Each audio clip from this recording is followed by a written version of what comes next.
right. Good morning.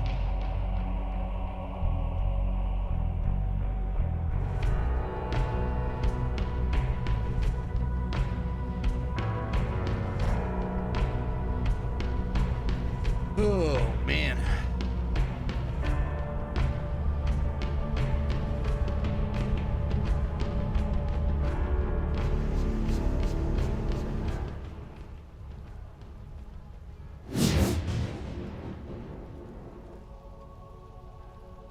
Good morning. How's everyone doing? Blank, what's up, buddy? Hippie. How you doing, dude? Hold on one sec. Got to grab my water, man.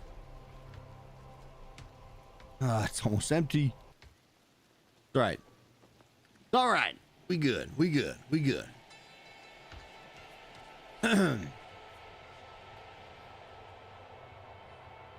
Oh, insomnia acting up again, but I'm good.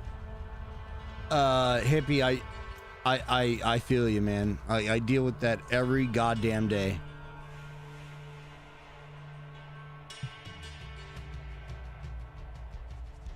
Like, there's like the days I try to fix it, I go to bed early and then I wake up at like fucking 2 a.m. And then the days that there's other days I try to fix it, I stay up really late. And I wake up really early and then end up going to bed in the middle of the day. And yeah, insomnia sucks, man. Dealing with that shit for years now, and it's like there's no cure unless you want to go to the doctor and get Ambien or something. I'm not down for that. No thanks.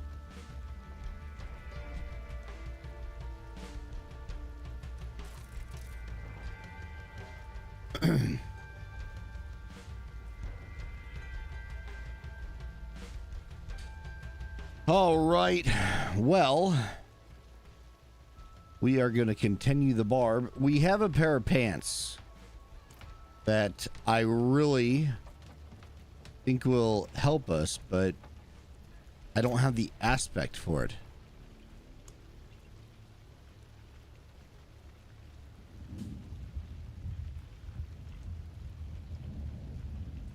Well, poop, where are they?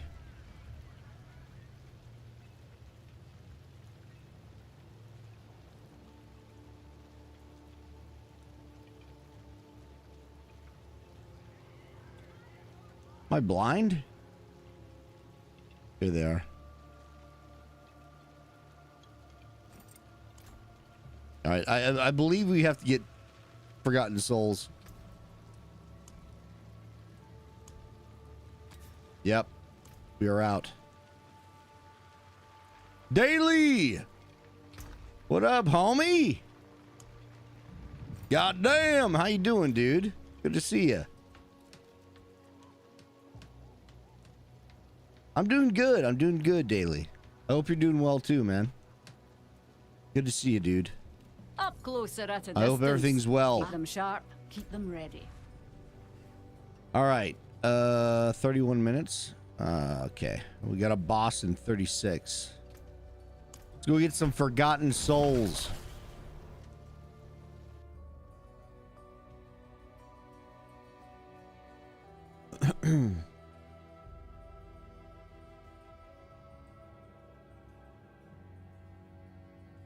Rowan, I join.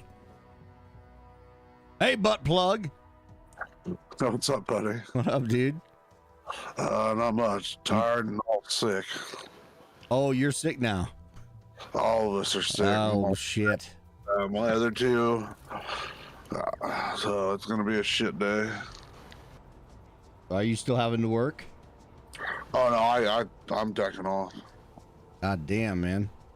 Is it just the flu? Like, Yeah, it's just the flu B, but it's just like cold chills, body aches. oh, fuck yeah. Just, yeah, don't feel like fucking moving. I had that like December. I was wrecked. Well, no, December I had COVID. COVID, yeah, COVID's worse. That wrecked me for But- like 5 weeks. That sucked. Yeah, it does suck. Like, I would have been just fine going to work if my kids weren't sick and they were going to school. But with them being home, my wife probably going to be home too. I don't know. She's still in bed. She's supposed to be at work 24 minutes ago, but she had to call in to see if she felt a little bit better, like here in a couple hours. But Yeah, well. I think she should just stay home. Yeah, I think all you should, like, get better. That's what's important. What's his name?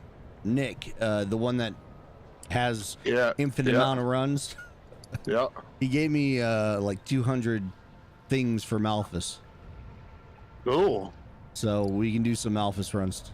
Yeah, that's one I need. I need Malphus and I need I technically need my ring, but I'm not too worried about it. We can do some runs. I mostly want to do Malphus. Malphus is the one I need. That's what I want to do because that's what I need. I got the Fortis skills one, but I need the other one. Oh, you got the Yeah, the Evernight. You motherfucker. I got it on that run that you didn't make it in. I know. I thought you got the other one. No, like, I need that. Oh, I got this. I don't need it. The other one. Shit. I need the other one. I don't need that one. I mean, don't get me wrong, I'll take it, and I'm using it right now. But I need the other one. Let me know when you're in. I'll invite you. Oh my goodness. Oh, right down.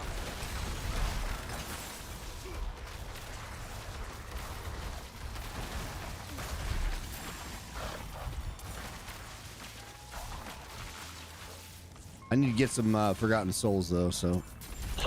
I'm in Hell Tides right now.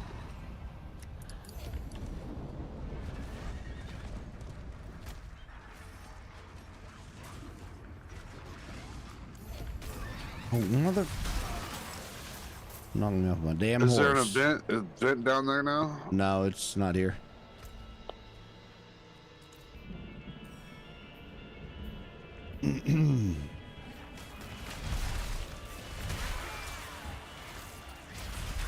Yeah, I need that Fortis skills one bad so I can put on the Debalt's Will. Yeah, that's the one I have. But I want the other one.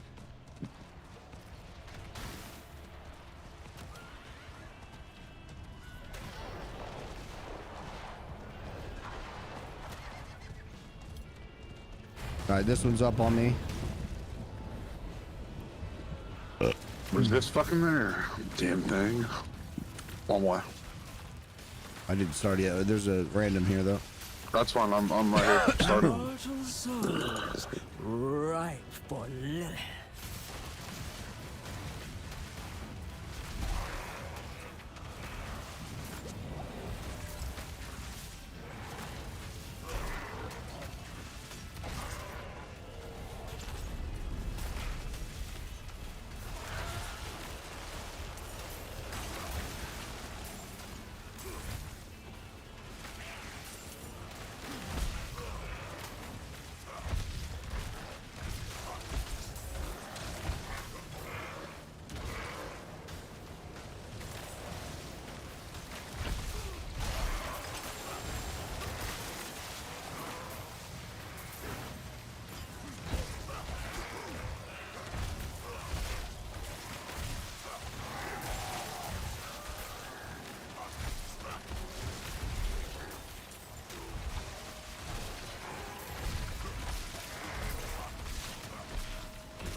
Bearer of Lilith's blood, she will have your soul.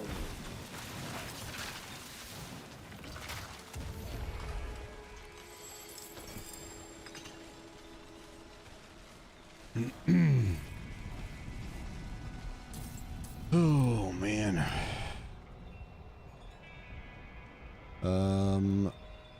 might be one right there.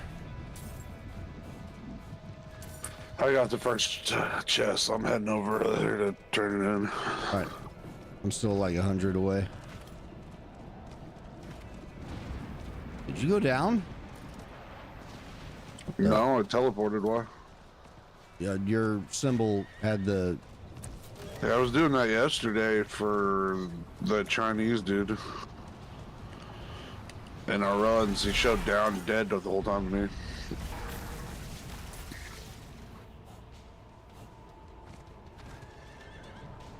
Yeah, this one's up. You there? Please help. No one else is here, so I'll wait for you. All right, give me a second.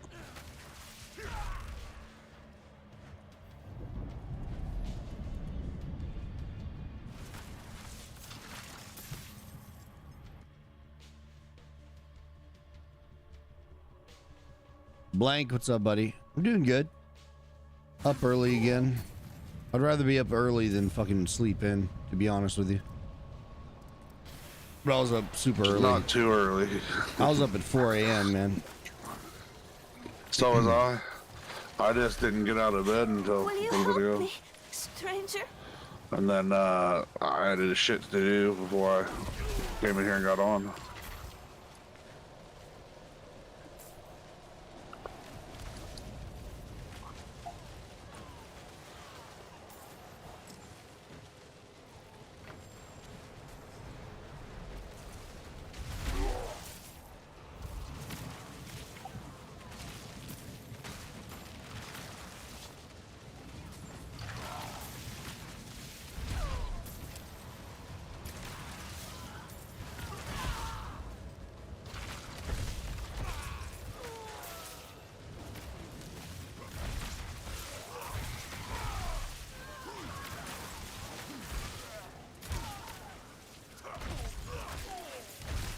I think my biggest hit that I've seen so far is around 600 million, so I'm getting there. Nice.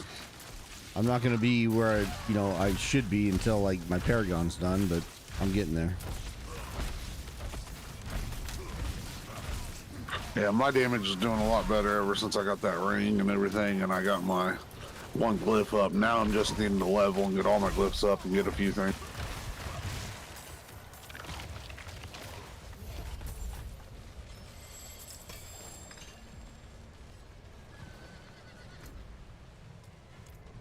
Take that one again. See if we get lucky today, if it's going to switch back and forth. Probably not, though. Nope.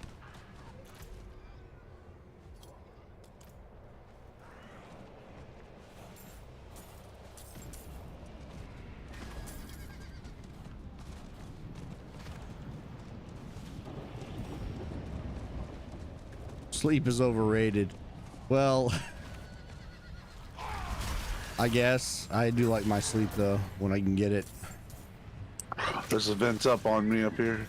Yeah, this one's up. Somebody started it. It's a portal.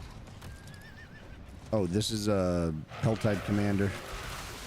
Yeah, that's what this one is. The portal boss. This is the tornado. The tornado one. Yep.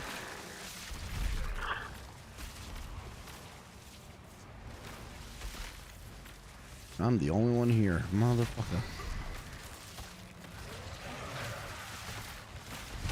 Piss off.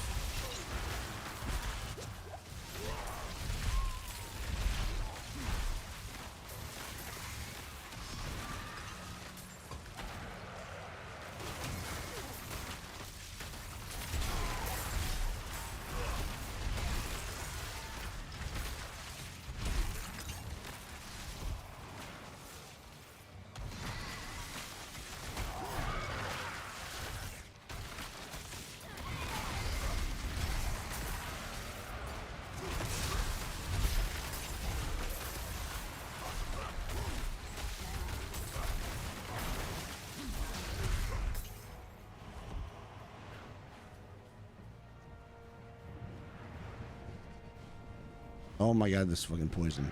Oh my god.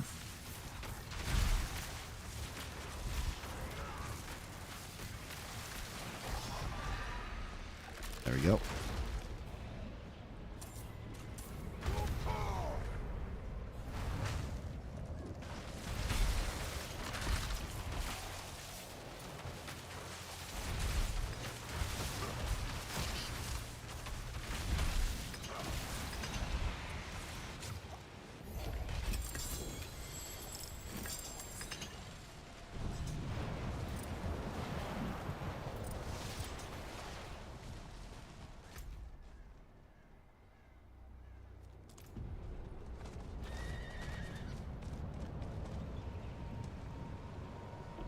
Hello, game. The fuck?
I'm not seeing it on either one.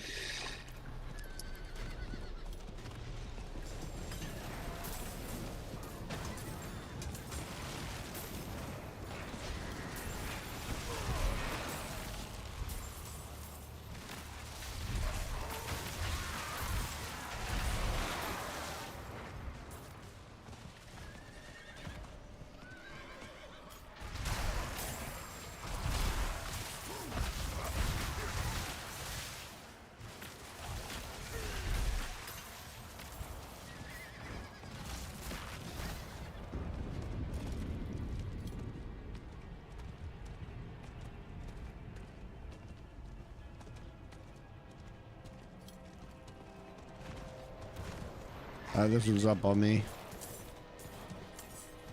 I think it's... Is it waves? I don't know what this is.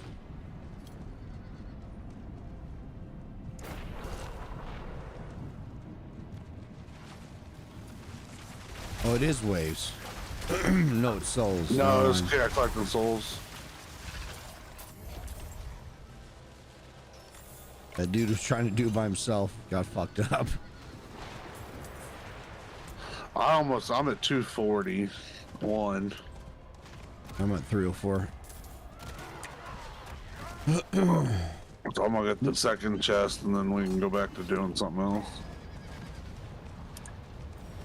I'm game to run dungeons if you want to level up. This one's up on me. Has not started, I'll wait. I'm here.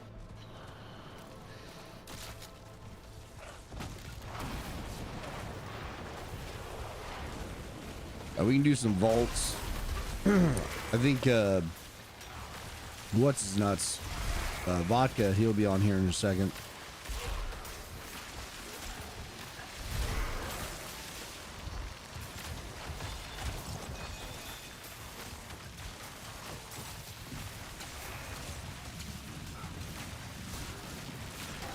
All right, hippie.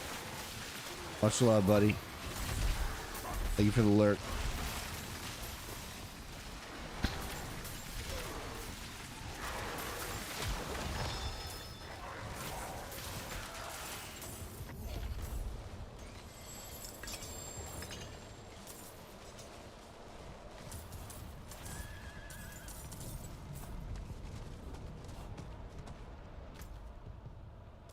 See if that one's back. I'm heading to the other side because I got one off of what I need to get the next one, so All right. of steel. I'm gonna get it and then I'm gonna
careful! Help! I beg you!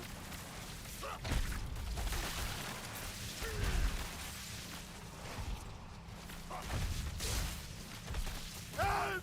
I beg you!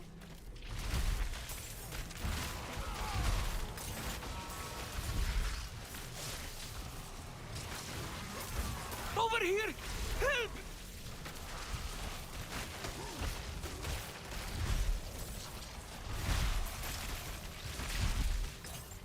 Help, please!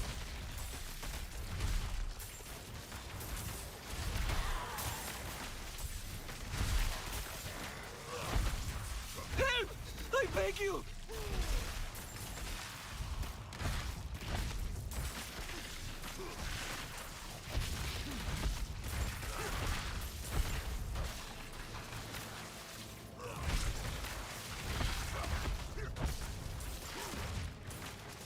Thank you, stranger.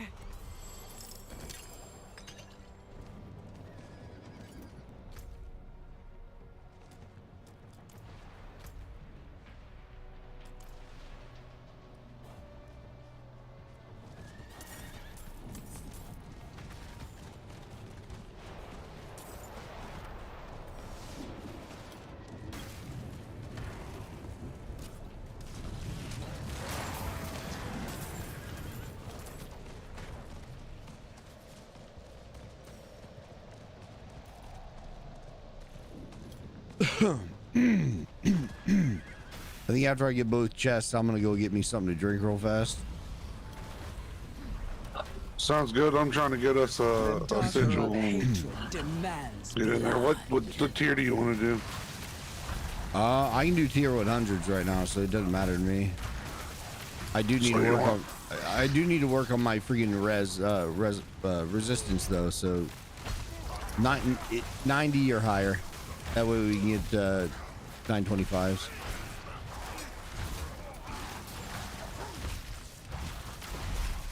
I don't have enough sigil fucking dust to make that. Hold on. I'm gonna get on other characters and try to see if I got any hidden on those.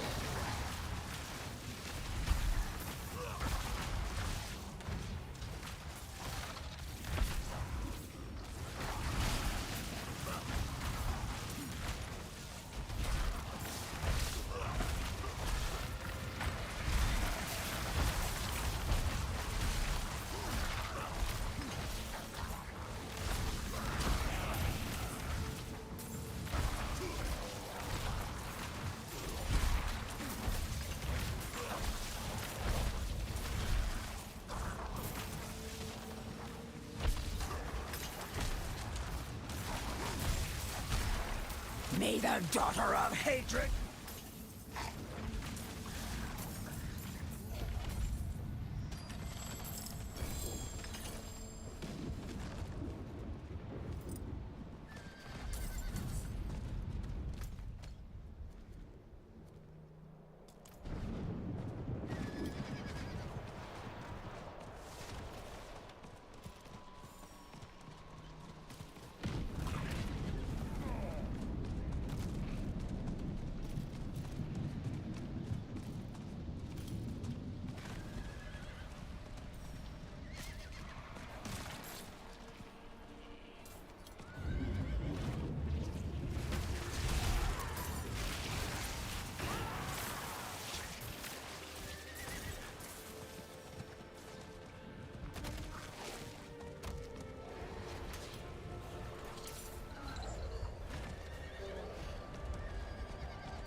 Ooh, we are gonna have to start getting our chests. Are they? There.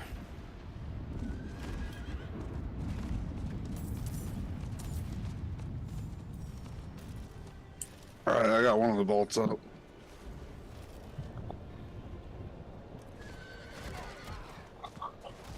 I'll make you host after we finish this dungeon. I forgot. And I turned it on before I joined you. That's all right. I almost have both the chests up. Getting that done first. Yeah, you do you. I'm gonna give me a drink and try to wake up.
Ooh, I'm gonna be cutting it close. You there!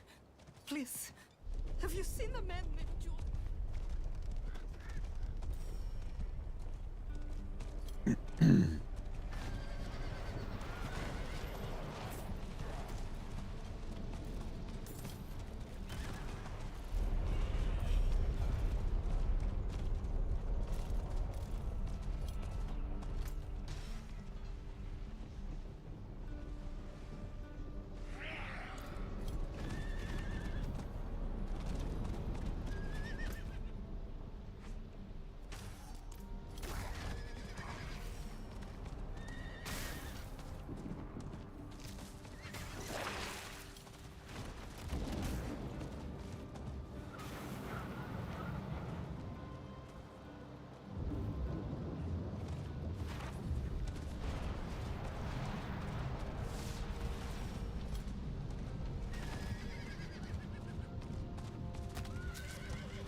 Whew, we got it. All right.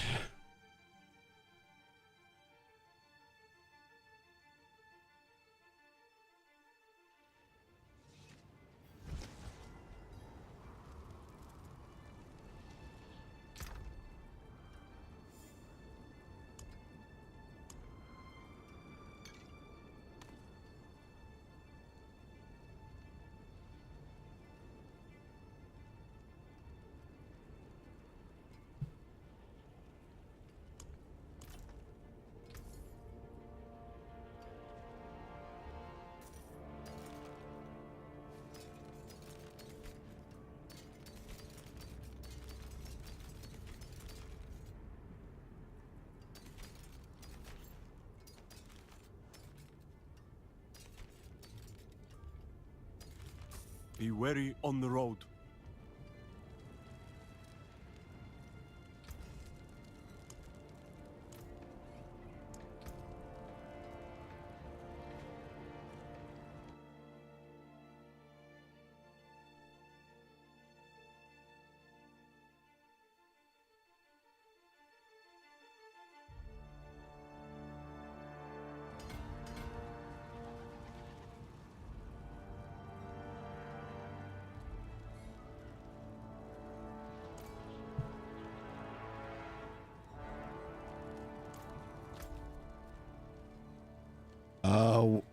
World boss in 6 minutes.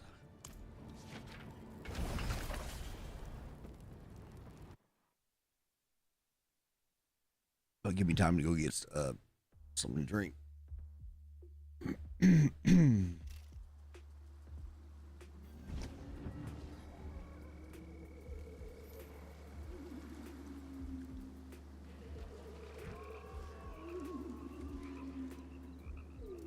It is done. So I'm dead. I tried to see if I could kill things in here. I killed a few, but there was too many elites and they killed me. I'm not quite tanky enough yet. World boss is in 6 minutes, by the way. Okay, if you want to clear out the spot for me, then we can go do the world boss. All right. Because I don't want to waste a res. That's fine. There's 1, 2, 3, at least 3 elites on me.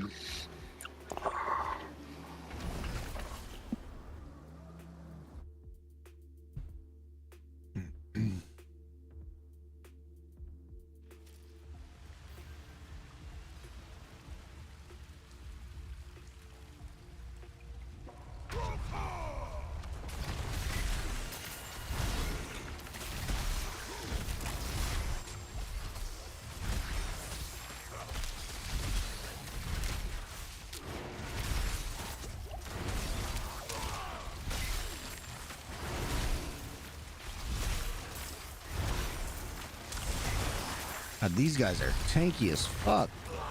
Oh, of course. I guess we gotta waste the res anyways. Man, there's one left. Alright, you want to waste it? You want me to? You can. You need XP.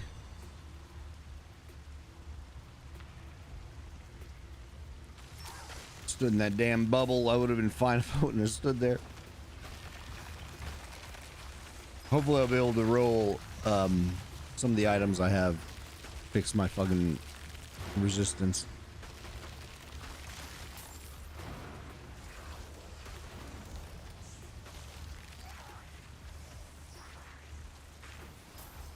I think I'll wait until after the world boss though, because I'm gonna have to. I'm gonna need a bunch of fucking forgotten souls, so I'm gonna have to farm that again.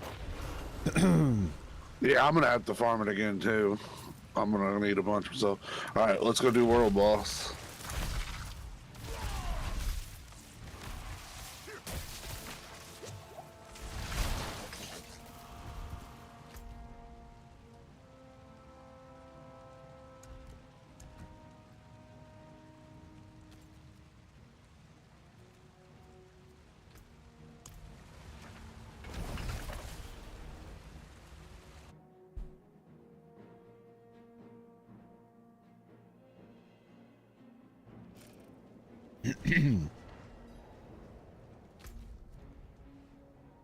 After this, you want to give me host because I have all the strongholds unlocked.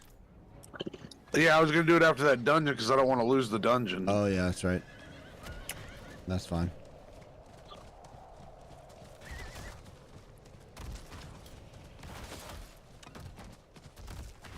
We'll have 3 minutes. I'll wait until after the world boss to go make myself a drink. It's gonna take like 3 minutes, so. Sounds good.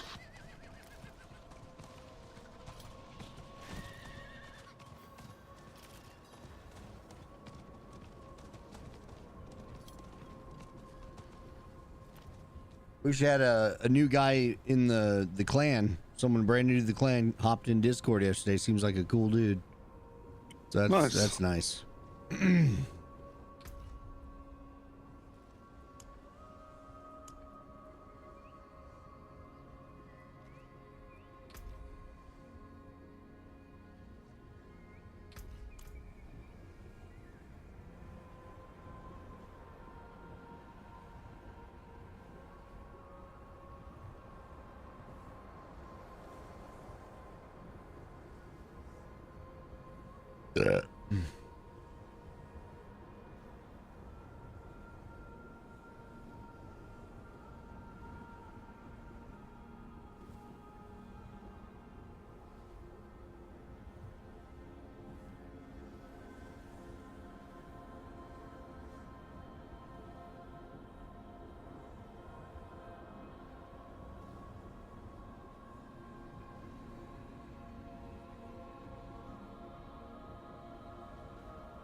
Greetings.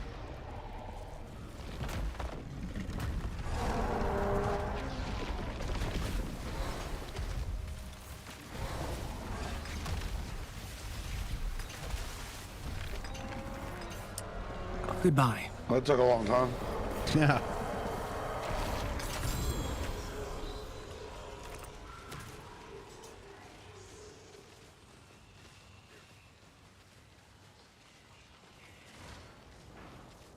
No malignant? Well, fick.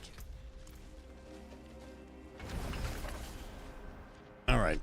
That's done. I'll be right back. Sounds good.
All right. Sorry about that, guys.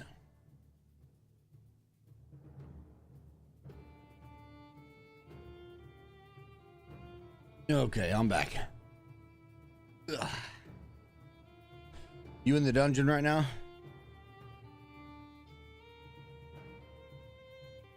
Yes, and he is.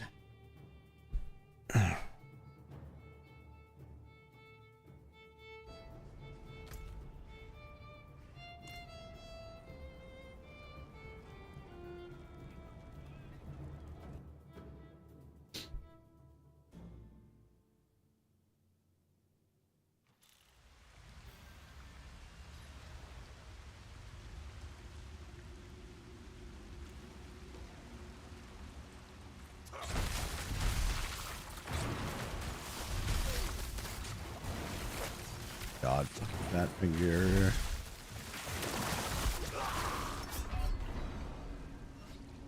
Constructs. Fantastic.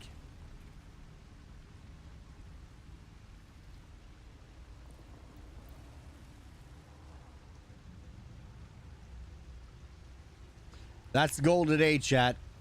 Get my resistance up. That's the fucking goal. Once I get my resistance good, I'll be fine.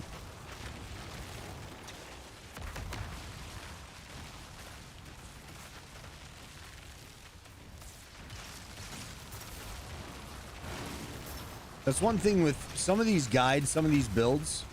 They're cool and they fucking work, but at the same time, like, I don't understand how they're fucking just like God powerful. Like, how do they get the resistance? How the fuck do they have 50,000 attack power? I don't get it.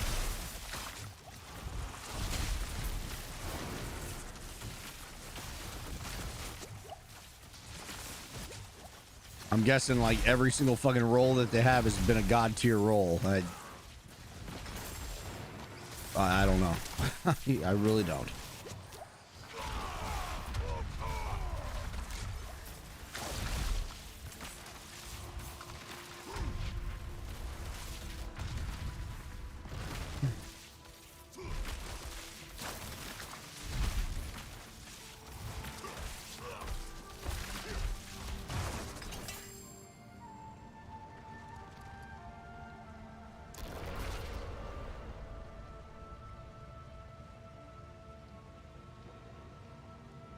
As soon as we finish this dungeon, I gotta step away and make my wife some coffee.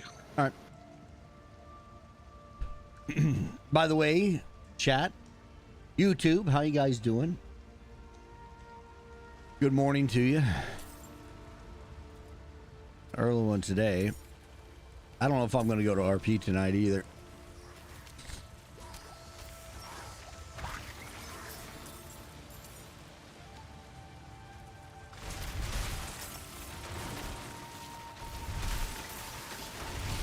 Really want to grind some Malphus and get the shit that I need, not only for my Barb, but I want to do it for my Necro as well.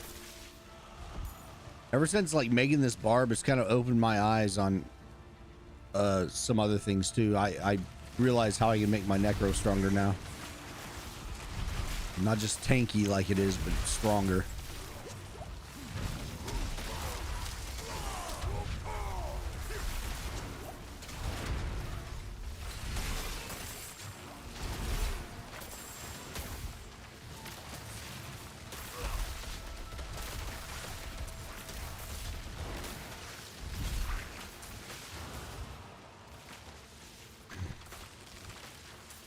By the way, Tank, good news. I got the interview for tomorrow morning.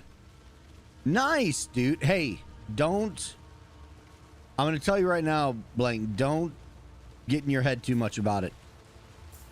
Every single person that's a part of the mod team, all the admins, people that you're going to interview with, whoever it may be, they are amazing people. Like, I RP with them every fucking day. They're great people. So... don't get in your head too much about it. I think you'll do fine. Just know they're a normal ass fucking person just like you are.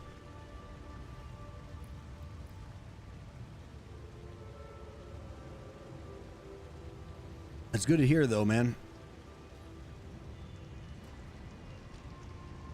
Make sure you have your mic all tuned up, you know, sounding good. Make sure you have everything on point for the interview.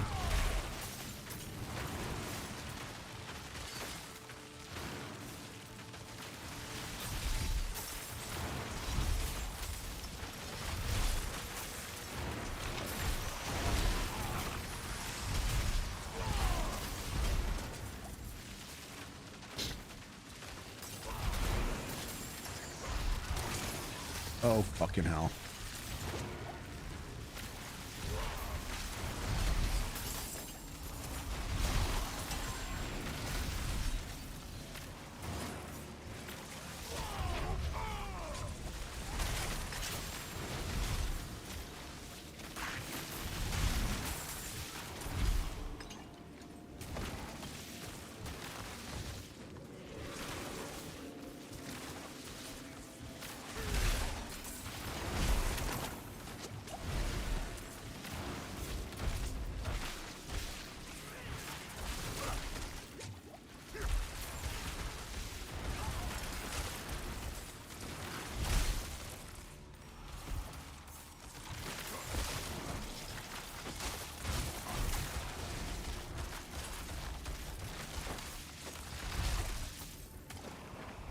I forgot to get my warding.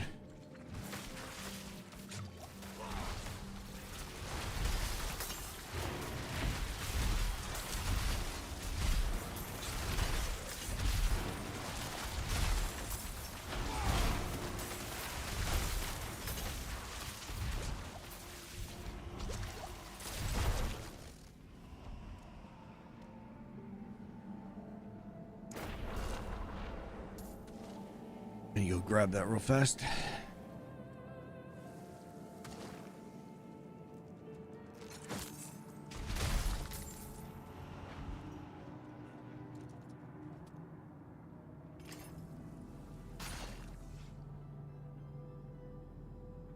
You were nervous about not getting an answer. I told you would, man.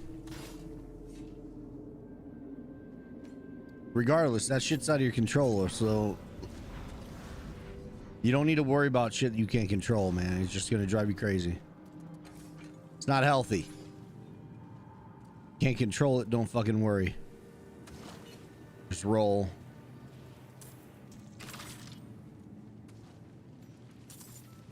Worry about the things you can control.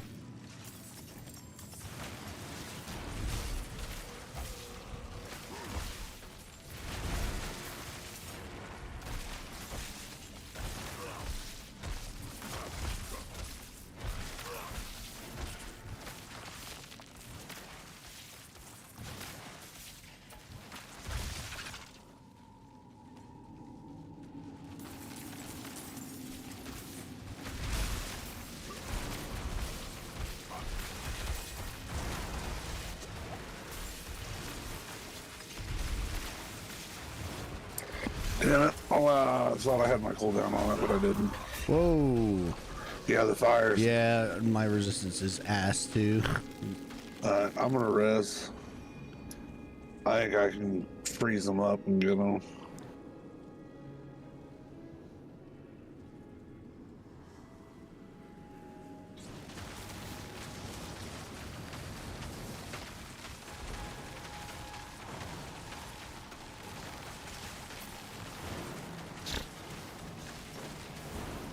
Nope, I guess I was wrong.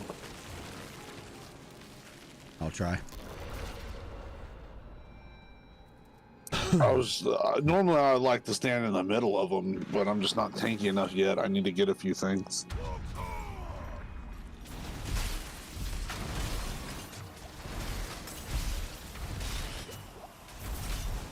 That fire guy, dude. Yeah, you killed him though. Oh, you got one of them. There's two left. You want to go me again, or? Yeah, I'll go again, and I'll try to get more towards you, see if I can.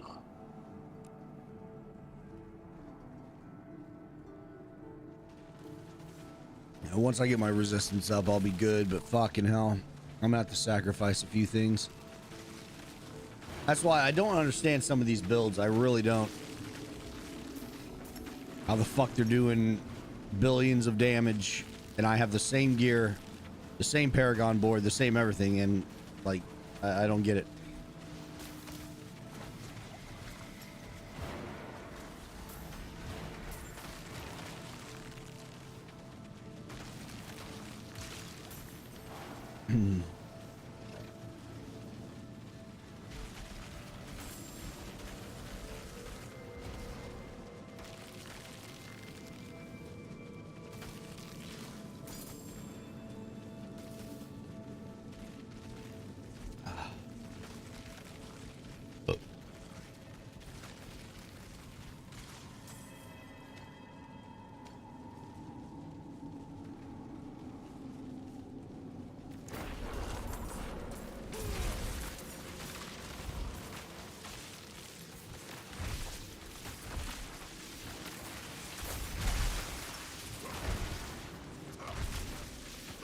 Ugh.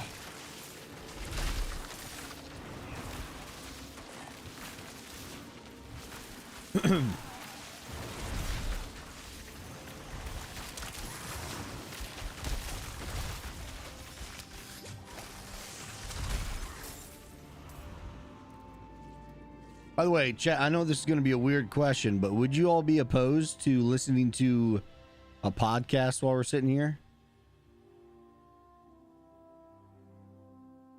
It's just doing this shit, having, like, I don't know. I like listening to a few podcasts here and there.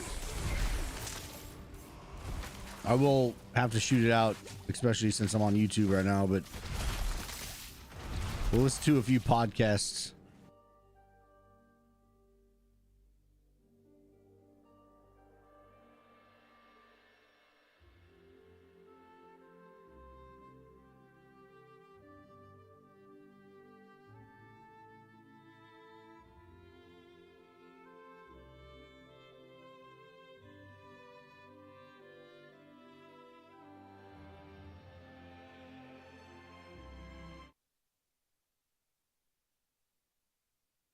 It's called Stuff You Should Know.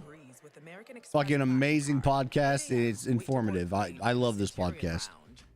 So if you all want to check it out, it's Stuff You Should Know. 6 p.m. Book an exclusive reservation with Resi Global Dining Access. Because the American Express Platinum Card offers access to the Centurion Lounge. We'll listen to Hey, while I'm down, I'm gonna go make my wife coffee real quick. I'll be back. All right. That's the powerful backing of American Express. See how to elevate your experiences at americanexpress.com/with. So if you're watching on YouTube, you're watching on Twitch, it doesn't matter. If you want to check this podcast out, I highly suggest it. It's on Spotify, iTunes, all that. It's called Stuff You Should Know.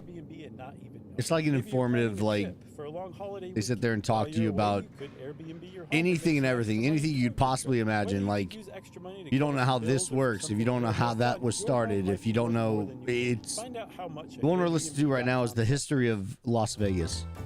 Welcome to Stuff You Should Know, a production of iHeartRadio.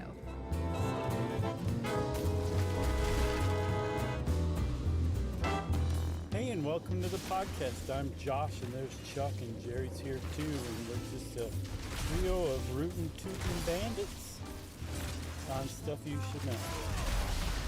Get better and better.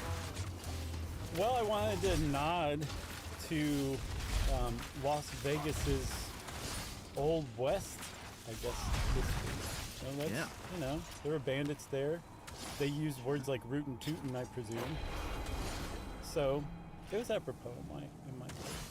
I agree. Thanks, man. I appreciate the support. So, early history of Las Vegas. The earliest.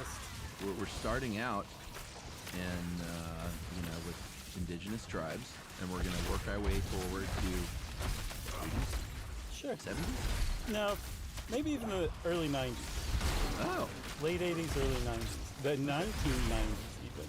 Oh, wow. All right. So we are going to start at the beginning. There seems to have been evidence of habitation. I saw, according to PBS, that dates to 15,000 years ago. Not too shabby. That's even pre-Clovis.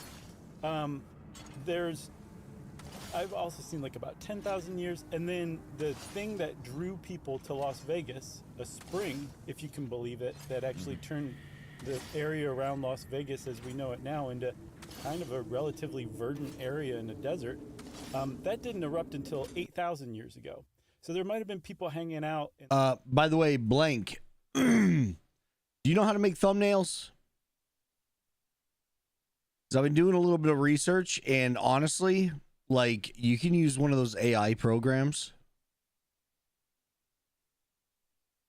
I haven't tested it myself, but you can literally use one of those AI. I think a lot of people use it, actually. One of those AI programs, and just tell the program, make me a YouTube thumbnail that features blah, blah, blah. And then feed it a picture of like my face or something, and it will come up with a fucking a thumbnail. I know that's kind of cheating, that's kind of shitty, but I don't think people understand how many people probably use that.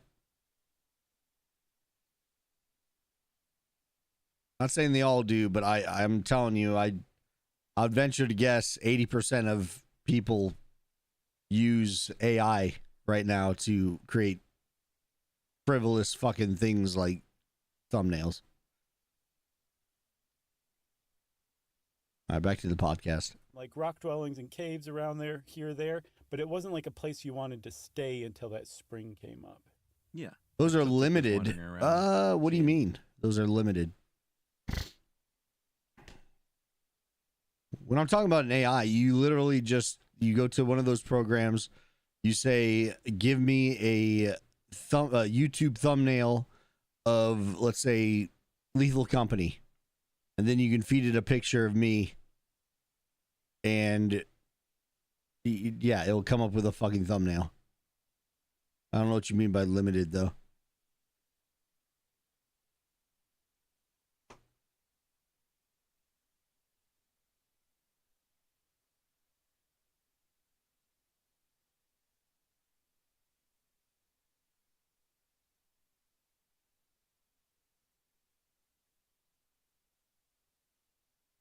I say thumbnails are frivolous, but they are actually really important.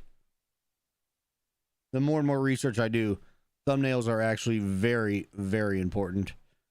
Does anyone know where Carrot Top is playing? That's right. Man, that guy is. There's programs you don't have to pay for. I get what you're saying now. No, there's programs you don't have to pay for. Oh no, he's had a residency for 10 years now. I have to look it up, but yeah, there are As a matter of programs. fact, it might be more than that. It might be 8,000 years that he's been here. So we did promise talk, and I guess that's about where we're going to pick up the next story. Sure. With the Nuwuvi people, which are part of the Southern Paiute Native American tribes, who were kind of all over the place down there. Yeah. Southern California, Southern Nevada, Southern Utah, Northern Arizona, kind of in that little strip. Yes. And that they were there in Las Vegas, like you said, largely because there was a spring there. Right. And they were hunters and gatherers, and they were known for their really well-crafted dice. We're just gonna have these all over the place. For sure. So they lived there among other peoples too. And again, they were hunter-gatherers, so I don't believe they were considered permanent inhabitants of the area, but they definitely lived around there. Yeah. So I guess it wasn't until the 1820s, no, even after that, it wasn't until the 1850s that the area we know of as Las Vegas was actually first permanently settled. And even then... Hey, Blake, I wouldn't expect you to pay for jack shit, brother. Well, I'm pretty sure there's programs out there, though, that you can get it for free. 2 minutes. And like I said, I'll do some research as well. All right. Well, who is? And I'm not saying this is like you. That's right. You don't have to do Pre-Mormon, anything, dude. I'm just. When it was just a little. I just thought I'd bring it up because I thought about that for a while now. Mexico at the time, of course, it became known as Las Vegas de Quintana. Like I said, I'll help you figure it out because I know there's programs you won't have to pay for. It first sort of started just being a thing at all because it was a stop on what was called the Old Spanish Trail, which was a trade route between Las Vegas and Los Angeles. But Blank, if we can plan something out, on the way. Whether and me again, the reason me why playing you a, would stop there a is random because there's game running or a water survival there game, that's just a random rarity game in the once a week. area. So that If we can get a alone drew video out people once a from week, time that'll be immemorial. fucking amazing. And I think around the 1840s, And a guy you named tell John me C. like Fremont what game I should play, or he was and a I'm not surveyor, playing but fucking he was Power like World. I'll tell you that right now. I'm not doing that. He was I don't care if a sent game's by, popular. If I the don't United want to play it, I'm not States gonna to fucking play it. see what the land looked like out I'm there, talking about and like he surveyed obscure for the United States to do a games search, that basically, because, again, maybe people have all never heard this of. area belongs to Mexico. We've What's that been fucking thinking website about called? it. Itch.io? And I want to correct myself. Maybe real even quick. a game off It does, Itch.io. The old Spanish Trail did connect Vegas to LA, Uh-huh. but it started in Stuff San like Diego, that. So we want it. Itch.io has a lot of free Oh, no, games. not at all. We love our. I'll respawn. Oh, you got it. Santa Fe Indianites. Santa Fe Indianite Ganders. Right. So the U.S. and Mexico went to war. This is something that I think we should cover at some point on an episode. From 1846 to 1848, Mexico lost, and under the Treaty of Guadalupe Hidalgo, everything north of the Rio Grande, basically about half of its territory at the time, was given up, and Las Vegas de Quintana was in there. Yeah. So now the U.S. government officially is controlling of what would The end up fucking being thing the Las latched onto Vegas you. we Wouldn't know. let me fucking let go of you. This love? I was just trying to call in my blizzard, so I wasn't trying to pick you up. And this was the year 1848, so that was right before the gold rush of 49.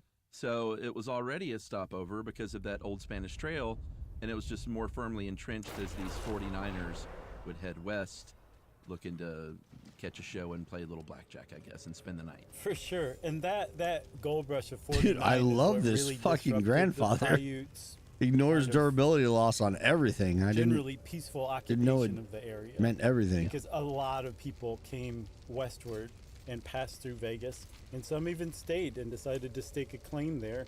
And in 1855, like I said, the Mormons showed up. Brigham Young said to William Bringhurst, "Get thee with 30 of thou's people to thine Las Vegas area and set up a mission," basically. He's like, don't Ooh, kid I need yourself. that. Let's build a fort, because we're not exactly sure how this is going to be received.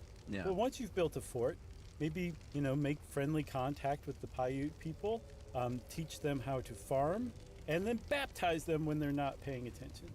That's right. He kind of buried the lead, didn't he? Yeah. So while they were there, they did put up a fort. They did baptize, I think the number was 59 people, of Paiute people. And then they did something, or they found something that ended up being really kind of key to why Las Vegas continued to be a thing, which was ore. They found lead ore and set up a mine nearby. And as you will see, mining and finding deposits of all kinds of valuable things ended up being a very, key reason Vegas became Vegas. For sure. And imagine like having the knowledge of just how to set up a mine. Could you start a mine today out of scratch? I Me? couldn't. No. I'd be like, I don't know what I'm doing. But that's what they did. And like you said, it kind of created this legacy discovery. But they ran into a problem that would be a problem for a while longer. And that was that the intensive agriculture they were trying to create was not sustainable by the spring that had burst forth 8,000 years before. Yeah. Yeah, it was good. You could raise a little bit of crops. You could definitely do some hunter gathering. You could get a nice cool drink and bathe in it. But you really couldn't do anything major with it. And so Brigham Young said, "Get thou back to thine Salt Lake area and just bring it in." But they left that fort. And that fort actually is still there today, in part because a succession of people kind of came along and said, this is a really handy thing to have. Yeah, absolutely. I mean, there was some other stuff there. There were some cabins and, remnants of life. So, like you said, when people would pass through there, because it was still a stop on that trade trail, people would be like, "Oh, great, we can kind of use this stuff." And that happened with a gentleman named Octavius Decatur Gass, who was from, that's two S's, by the way, and he was from Ohio and went to California in 1850, selling prefab homes, which was great timing. Yeah. Because, that 49er gold rush boom, it was just on the heels of that, and people needed places to live. They were kind of getting tired of those canvas tents, I guess. So he had these little prefab kit houses he was selling, and I think was doing pretty well for himself doing that. But then he kind of noticed everything that was going on around him, as far as people I need getting rich, poison staking claims resistance. and mining, and he was like, I want to get in on that. And he God damn staked it. a claim, well, several even, but one at El Dorado Canyon, about 50 miles away from that original Mormon fort. Yeah, so I saw the Las Vegas Review-Journal described OD Gas as the kind of guy where opportunity frequently knocked, but he was always in the bathtub. Right. And I think that really kind of gets it across. This guy tried a lot of stuff, but he was modestly successful, but his ambitions were never reached. But he kind of found his way into, just enough success, but it would always be relatively short-lived. And that came, as far as Las Vegas is concerned, when he happened upon that old Mormon fort with a couple of buddies that he'd made in the mining trade. And they decided to give up mining for a little while and take that fort and convert it into a ranch to make a rest stop for travelers on their way west. And this was actually a pretty smart move because, again, there's water there.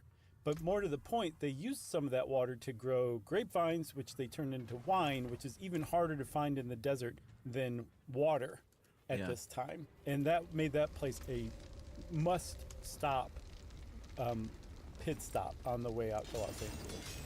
Yeah, you could stop there and get a drink. It was like the seeds of early Las Vegas are already planted. Yeah, the thing is it was probably red wine in like the hot, dry desert is not a good mix. No, it certainly, as we know, how American wine is grown now, it's not an ideal place to grow wine. But back then, I think it was like, okay, we can grow some grapes that will get you drunk. Right, I think that was the point, which is very Vegas-y. It's very Vegas-y. So things start to accumulate there, as in people and just, miners, people kind of growing the town around him. He obviously is the, I guess, sort of founder, Brigham Young, was enjoying power. He was the first guy there to set up stakes for real. And so he ended up having like influence and power. And when the U.S. government said, what we want to do here is we want to actually redraw these lines and these territory lines, and we want to actually scooch Nevada over to where this weird Vegas ranch is encompassed within Nevada. Right. He was like, no, like this is Arizona. Right. I'm really upset by this, to the point where he even tried to like clip off the point of Lincoln County to make a Las Vegas County, and he wasn't able to because damn, I was going he good had all too. of a sudden a bunch of Nevadans. Well, they weren't state Nevadans yet, but Nevada Territorians removed from his constituency, so he was sort of left with no sway. No, it's tough to be a politician when you're not actually representing anybody because they all moved because they didn't want to pay the new Nevada taxes. So his political life kind of petered out. Apparently he was slapped with a 2-year tax bill too, and I couldn't find whether he actually paid it or not. From what I can tell about him, he probably didn't. But he set about reinvesting himself into the ranch. He got married, had a couple of kids, raised them on the ranch too. And his wife, Mary, by the way, the Paiute people who worked for them called her Long Eye because apparently she was a crack rifle shot. So they're kind of farming, doing the ranch thing, making their way. And I guess he had borrowed about $5,000 from a guy named Archibald Stewart. He basically mortgaged his ranch for $5,000. And he's planning on paying it back with a bumper crop that he was expecting of pink beans, which are a delicacy in the area. I can't remember what else he grew, making wine, all that stuff. And apparently there was a freak weather. There was just terrible weather that year, and his crop got wiped out. And so he was forced to basically hand over the ranch to Archibald Stewart, and he and his wife and kids moved to Pomona.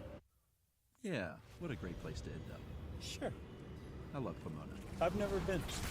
I've just been once. Someone saw it. Shin's place show. Oh, wow. It's great. Yeah. The only thing I remember about that show is Emily and I were really bugged because the crowd was young and they weren't like getting into it. I'm like, it's a great show. Yeah, how would you end up at that show if you weren't into the show? Or maybe they were just... They were like, play that song from Garden Street. So in the meantime, things are really booming just in that area of El Dorado Canyon as far as mining goes, like copper and lead and gold and silver and everything. Like people are getting rich out there. It gets a little rowdy, of course, whenever miners are staking claims and making a whole lot of money. There's going to be some lawlessness. But it was a good place to be if Good you wanted Lord. to mine. If you didn't mine the heat so much. Yeah, they're fucking slow, One too. problem was they didn't have a railroad Yeah. to get that stuff places, so their only really route was to use these armed freight wagons, which were slow and expensive, and they were like, we need a railroad. Yeah. And the railroad had already been established by 1869. It just wasn't in Las Vegas because it was still just kind of a dusty wagon trail town. But now it was rich. And it needed help getting those riches out of Las Vegas. So the railroads were like, oh, okay, we'll come over there. And so they started building a railroad. There was a reason why Las Vegas got a railroad, and it was actually two very wealthy dudes, butting heads, trying to get control over the railroad in that area. And I say we tell their story when we come back from a break. Let's do it.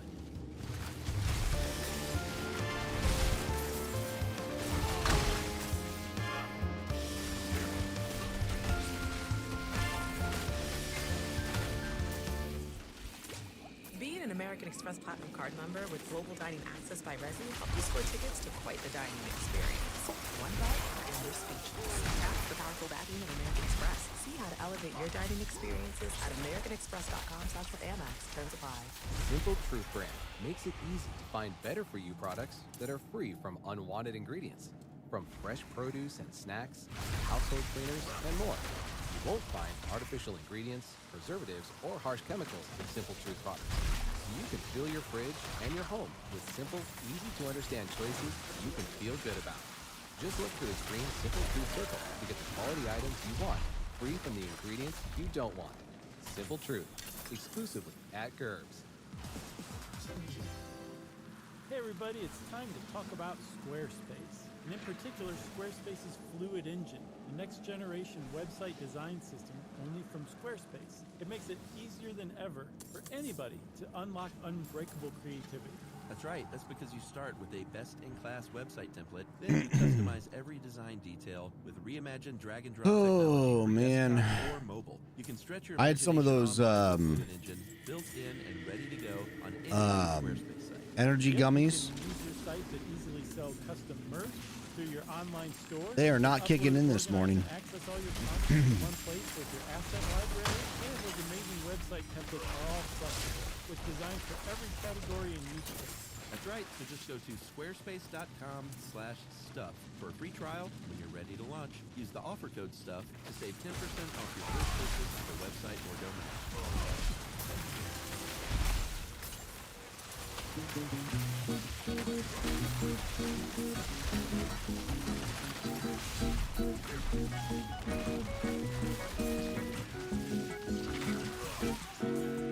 Learning stuff with Joshua and Charles. Stuff you should know. All right, so this is the story of a sort of a Ow. brief little railroad tour. That's hard to say, so I'm not going to say it again. One guy was William Clark. He was a copper tycoon from Montana. He was also involved in politics. And the other guy was a guy named E.H. Harriman, and he was the head of the Union Pacific Railroad. He was looking for a connection to California. He was shut out of San Francisco, so he looked south toward Los Angeles.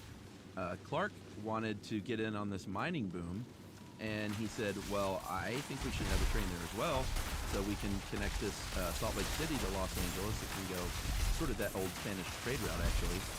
And it can go right here through Las Vegas, and I can use it, and it'll be great.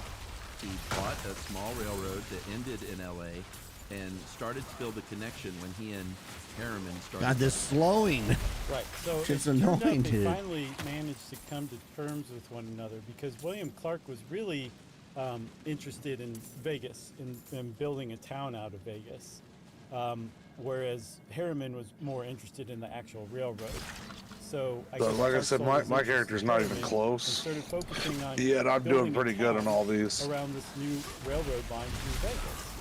And what's interesting is William Clark, who was extraordinarily rich, but his competition in staking and laying out the town in Las Vegas was an African-American land surveyor named J.T. McWilliams, who had heard that William Clark was going to build this railroad through Las Vegas and started buying up land around, I think, the west side of the railroad.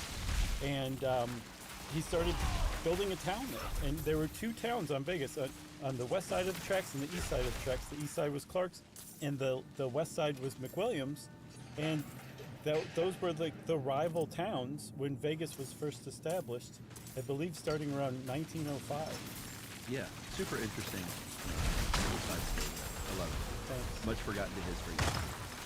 So in 1903, Clark that is, purchased that ranch, Las Vegas Rancho, in that spring from Helen Stewart, who was the widow of the gentleman who had foreclosed on, what's his name? Bass? Gas. Or Goss. Goss? Mm-hmm. So he owned all this land now. He subdivided it up into about 1,200 lots, started auctioning them off in May or sort of late 1904, and then in the spring of 1905, people started building there, and it was like people were paying pretty good money for these lots back then, considering where it was. And because all of this, Clark County is named after William Clark. Oh. That's really funny because Mark Twain called William Clark like basically the worst human being alive. He had bribed the Montana legislature to make him a senator, and we actually have the 17th Amendment to the Constitution, which says that senators are directly elected rather than appointed by state legislators like they used to, because of William Clark. And I didn't realize that they named the county. That's interesting. Right. So I'm sure everyone's like, when are you guys going to start talking about gambling and casinos? Just give us like 20 minutes. We're there. So gambling in Vegas, just like much of the United States, was a thing. Like people had gambled off and on in the United States since there's been a thing. They weren't necessarily casinos, but people would play cards, they would play dice, they would play poker, all the kind of like good old-fashioned, person-to-person gambling games. In 1861, this is a few years before statehood. Oh, I forgot I was host. So this was 1861. The governor said, gambling is a felony. I will have to come back in here. You can't do it. Apparently there was what they called a progressive movement at the time that wanted to get rid of all kinds of vices like that. And then 1869, after they got their statehood, about 5 years later, they legalized it for, about 40 years, but then reversed that, made it illegal again in 1909. Sure. But in that time, after 1909, that it was illegal, they said, like, hey, listen, you can have your poker games, you can have your dice I'm going to have to games, come back in too. you can gamble against other people and stuff like that. But what you can't do is what's called wide open gambling, which is gambling against the house as the bank. Right, and but then they reversed that too in 1931, Dropping thanks to the Depression gems and all over the place. local mines kind of falling on hard times. I'll take them. They Las Vegas, or I guess Nevada, passed what's called the wide open gambling bill. That's what they called it. And they said, yeah, you can become a licensed gambling establishment, and we're going to regulate you and tax the heck out of you, but you can gamble now. What's funny is that Nevada still doesn't have a lottery. Like they said, yes, you can gamble. No, you can't have a lottery. And I think at first it was to protect locals. They legalized gambling to pull tourists in, even from the outset. And then now I think that the gaming companies that run the casinos in Vegas they just oppose a lottery anytime it comes up because they don't want to even have that as competition. Like that $5 that you spend on a scratch off, we want you to put that into our slot machine. Yeah, you could be doing that. You could put it on roulette, whatever you want to do, as long as you're betting it with us. Yeah, I could totally see that. So they're fighting the Depression in 1931 by legalizing gambling. Construction on the Hoover Dam started that same year, and all of a sudden you had people nearby that had a little money in their pocket. Going jang-a-lang-lang. Which was, they were, I guess, happy to go over to what was, sort of the first area of Vegas to feature casinos was Fremont Street. Mm-hmm. And things started happening. There's actually one of those casinos that opened in 1906 called the Golden Gate is still in Las Vegas. Yeah. That I looked up pictures. I've never been inside it, but I'm going to check it out next time I'm in Vegas. It looks super cool and old school. It's on the Fremont Street Experience, right? I have no idea. I think it is. So I don't know if anyone has been to Vegas recently, but in the 90s, they closed off a 6-block stretch of Fremont Street that has a lot of these original casinos and hotels on them, and made it just pedestrian only. And then they covered it with you want to start a new one? I'm going to use the LED restroom real lights across fast it. when you Give start me a one. So second. it's I'm going through some stuff. Let me whatever that look, see. weird Real quick. non-time of Let's see what I day have. is that always is indoors in Vegas. They managed to do Oh, that yes, I got on one a right there. 6-block Start. stretch of street. So it's really something. That's called the Fremont Street Experience. And these first casinos and resorts, that was them. And some of them are still there, like you said, the Golden Gate the Golden Gate. Is it awesome to like walk under that thing? It's pretty cool. It's cool. It's got a lot of street performers like Mann's Chinese Theater, Times Square. Mm-hmm. But then it has a lot of history. The neon museum's there, the mob museum's there. Like it's pretty well done, to tell you the truth. Vegas Vic, that like 50-foot tall cowboy that is so iconic from Vegas, from the Pioneer Club. Oh, sure. He's there. Yeah, it's pretty neat. All right, I'll check it out next time. But just So, beware. You could kind of make a case it's a bit of a tourist trap. Well, so are we recommending it officially? Yes. All right. Go to Meow Wolf first, and then go to that. Okay. All right. So this was, again, the 1930s. So All there right, was I'll be right illegal back. gambling going on all over Los Angeles at the time. And they were like, hey, Vegas is not that far. Pretty soon there'll be a very cheap and quick Southwest Airlines flight that goes there 400 times a day. But now we can make that drive at least through the desert, just like Vince Vaughn did in Swingers, and gamble our little hearts away. And one of those guys was, well, he was a guy. His name was Guy. His name was Guy McAfee, and he was the commander of the LAPD Vice Squad, which is to say at the time he was probably dirty and crooked because he was swept out along with a lot of the corruption in the early 1930s in the LAPD. One of the first runs at making the LAPD straight and narrow, I guess. Yeah. Like, I'm not banging on them. I think they have a rich history of corruption. Right. I just didn't want to sound too harsh, but we all know that. We've seen the movies. Sure. But he was known as the captain, and he was at the time in LA married to a Hollywood madam, who ran a string of gambling houses. They were all connected to the mob, of course, and the writing was on the wall that he needed to get the heck out of Dodge, which was LA. And he said, Vegas seems like kind of the perfect landing spot for me. Yeah, and so he showed up and bought the Golden Nugget. He bought another place called the Dice Club, which I read that 5 times before I got it. The Paradise Club. Oh, I got it. You got it now? I didn't get it the first time. Okay, good. I'm glad it wasn't just me. I thought you were just confused by a pair of dice. No. It was the pun I didn't get. Yeah. I get it now. That's a good pun. And the reason why I finally got it is because he set up an area outside of Las Vegas city limits that he named Paradise, Nevada. It's technically not a town. It's unincorporated Clark County. But he named it after his club, Paradise. But he called this area Paradise.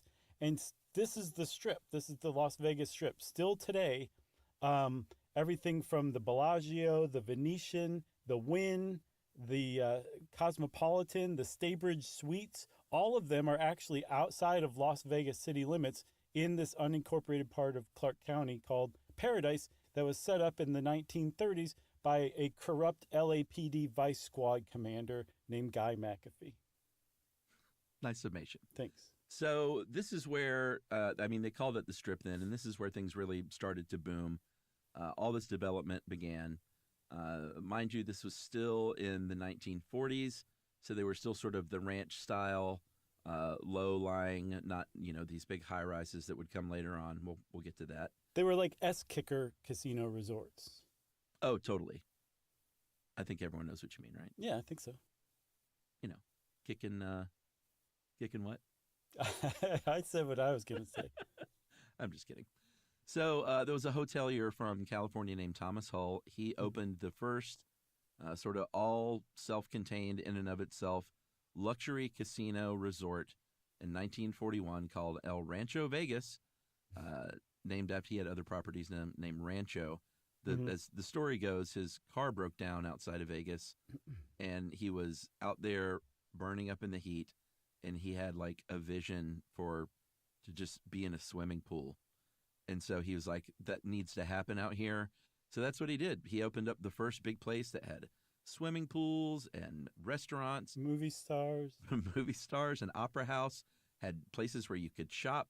It had the casino, of course. Like the first what we'd think of as a casino was that one. And he did pretty well with it. They had showgirls. They had the whole 9 yards. Yeah, they were the first one to have Vegas showgirls. And I wasn't joking when I said movie stars.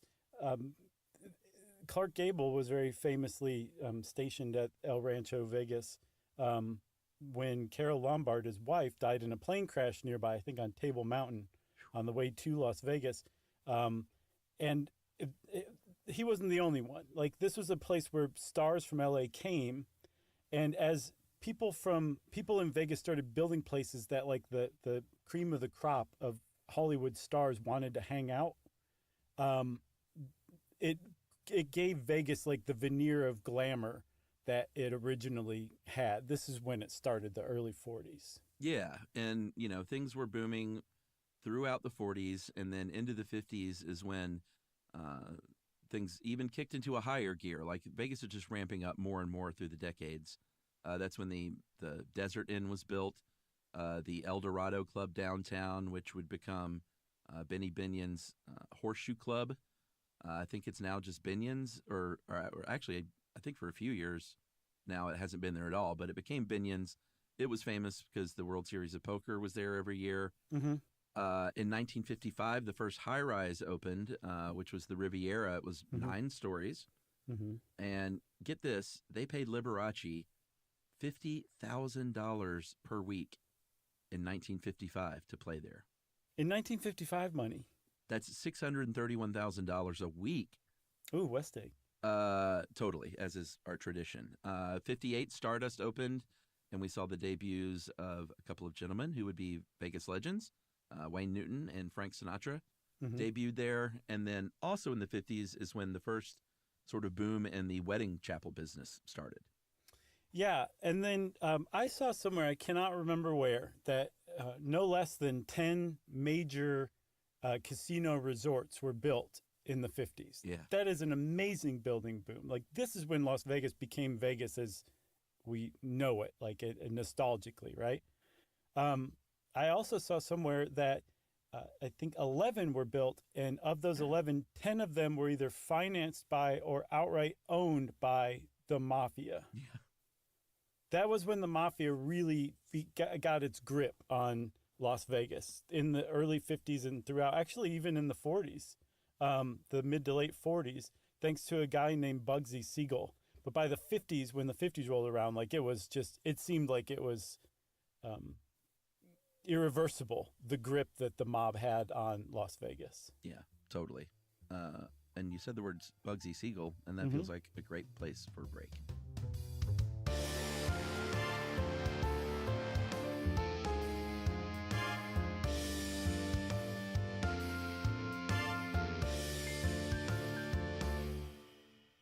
Being an American Express Platinum Card member with Global Dining Access by Resi helped you score tickets to quite the dining experience. One bite, and you're speechless. That's the powerful backing of American Express. See how to elevate your dining experiences at americanexpress.com/with-Amex. Terms apply. Simple Truth brand makes it easy to find better-for-you products that are free from unwanted ingredients. From fresh produce and snacks to household cleaners and more. You won't find artificial ingredients, preservatives, or harsh chemicals in Simple Truth products. So you can fill your fridge and your home with simple, easy-to-understand choices you can feel good about. Just look for the green Simple Truth circle to get the quality items you want, free from the ingredients you don't want. Simple Truth, exclusively at Gerbs. Maybe you've stayed in an Airbnb before and thought to yourself, this actually seems pretty doable. Maybe my place could be an Airbnb. It could be as simple as starting with a spare room or your whole place when you're away. You could be sitting on an Airbnb and not even know it. Maybe there's a big tournament in town and lots of fans will be visiting. You could Airbnb your home or extra room and make some extra money while people are in town. Whether you could use extra money to cover some bills or for something a little more fun, your home might be worth more than you think. Find out how much at airbnb.com/host.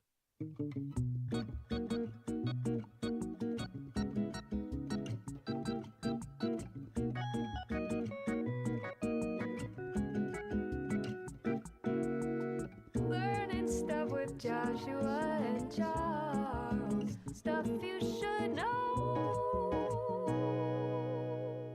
Okay, so Chuck, I said Bugsy Siegel. I'm actually talking about one Benjamin Siegelbaum, who was born in 1906.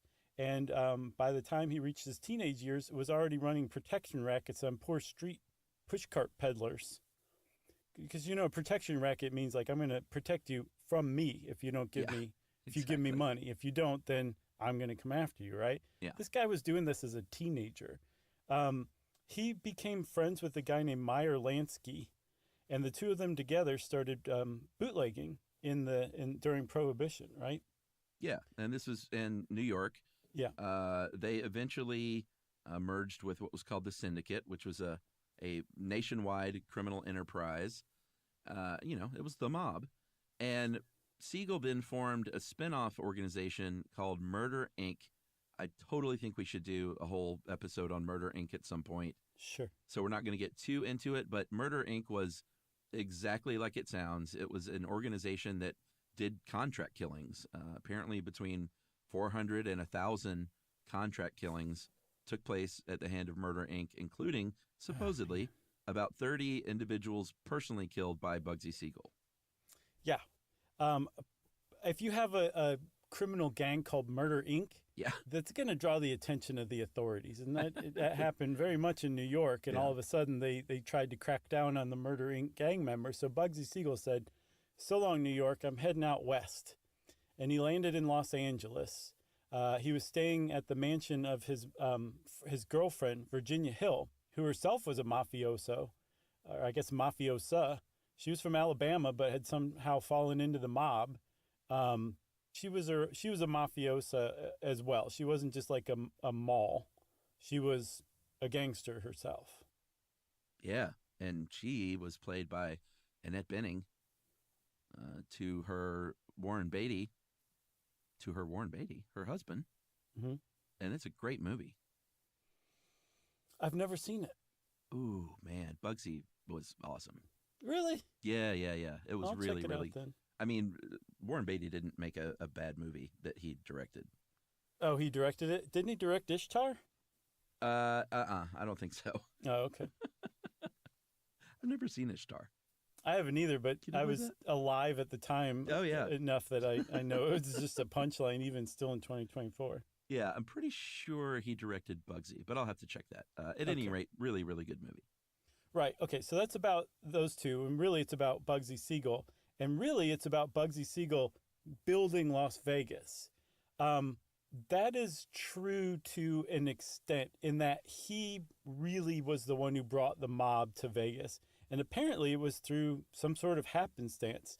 He was living out in Hollywood, and he met a guy named Billy Wilkerson, who was a gambler, a hotelier, who was trying to build like a really class joint out in Vegas. And he said, Bugsy, why don't you come in on this? Let me borrow some money from you. And you can have a stake in this hotel we're going to build. And Bugsy said, as long as it's not one of those S-kicker, old Western hayseed themed resorts, I'm in. And he said, no, this is going to be a great place. I don't know what we're going to call it yet. And Bugsy said, well, let's call it the Flamingo, because that's my nickname for my girlfriend, Virginia Hill, because she has really long legs. So we're going to call this place Flamingo as like, a little wink toward her. And Bugsy was suddenly in the casino resort building business. And he got in even further when Billy Wilkerson couldn't pay him back, because Bugsy said, well, I'm going to kill you if you don't give me this hotel. And that was the exit of Billy Wilkerson and the real entree of Bugsy Siegel into Las Vegas, which established the mafia, the syndicate the mob as we know it into Vegas, and this was about the mid 1940s. Yeah, he really. And by the way, Barry Levinson directed Bugsy, so I was wrong on that. Okay, but it's still really good. Barry Levinson didn't direct many bad movies either. Didn't he do Diner? Yeah, great movie. Okay. You didn't like Diner? I haven't seen it. I was okay. legitimately asking. I wasn't throwing shade on Diner. No. But when you said, okay. Oh, I know. I could read between my own lines, but I didn't mean to write anything there. Well, that's a good quote. So he really got involved in this casino, like the building, the design. Like he wasn't just like, all right, I'm going to sort of run this thing now and just let everyone do their thing. He was involved in like the minutia of the detail of the design, of like picking out the bed sheets and like, you know, the artwork that hung in the rooms. Like he was really, really, I think he kind of found himself. Like he went to LA to try to be an actor. He was no good at that. Like he always felt like wanted to be something more than like a 2-bit mobster, which is what he was. Well, he wasn't 2-bit. He was like the biggest narcotics importer in the West, on the West Coast. Yeah. I didn't mean 2-bit. I just meant he didn't want to be looked at as the mobster. That's why he tried to be an actor. Gotcha. He tried to be a hotelier. Right. Hotelier? Yeah. But none of that stuff was working out, including initially at least the Flamingo, because when they opened it, it was not a big hit right out of the gate, much to the chagrin of the syndicate. He lost $300,000 in 1 week, the first week it was open. And it was such a huge loss that he had to shut the place down so he didn't lose any more money. And he had to get back to kind of reconfiguring things. Apparently, they didn't have rooms ready when they opened, so all the gamblers came and then took their money elsewhere. All of those details that he had personally selected were really expensive. The original price tag was $1 million. It ballooned up to past $6 million. So yeah, there's a very widely held belief that Bugsy was in hot water with the mafia partners, including Meyer Lansky and Lucky Luciano, who were backing him and his venture into Las Vegas. The thing is, he supposedly, when he reopened, out of the gate, the Flamingo in 1947 started to become profitable. So I've seen people say like, no, he actually wasn't in hot water with his mafia people. And the reason why it matters is because 6 months after it reopened, or a few months after it reopened, in June of 1947, Bugsy Siegel was assassinated, hit in his own home, Virginia Hill's home in Los Angeles. Yeah. Hit through the window from behind, kind of sitting on the couch. It's a great scene in the movie. The traditional thinking is that Lucky Luciano and the syndicate was behind it. Right. Meyer Lansky, who was his sort of oldest friend throughout this whole thing, because they were buddies back in New York in the early days. I think just it was sort of seeing the sad demise of his friend and what was going on.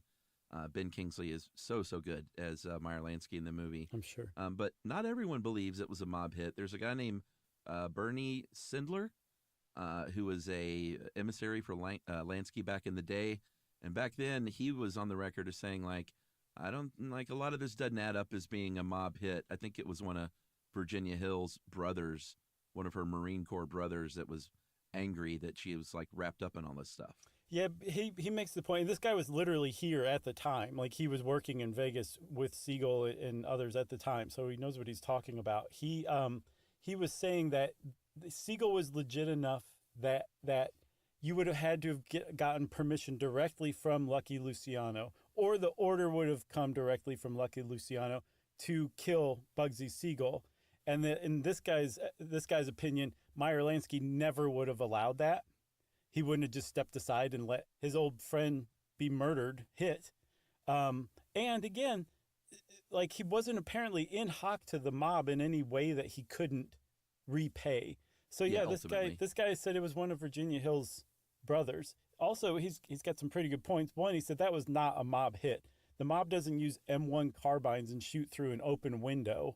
Like, they take you on a car ride and the guy seated behind you in the car shoots you in the head so they don't miss. Yeah, that's how the mafia hit you, right? So he's like, it just didn't add up to a mob hit.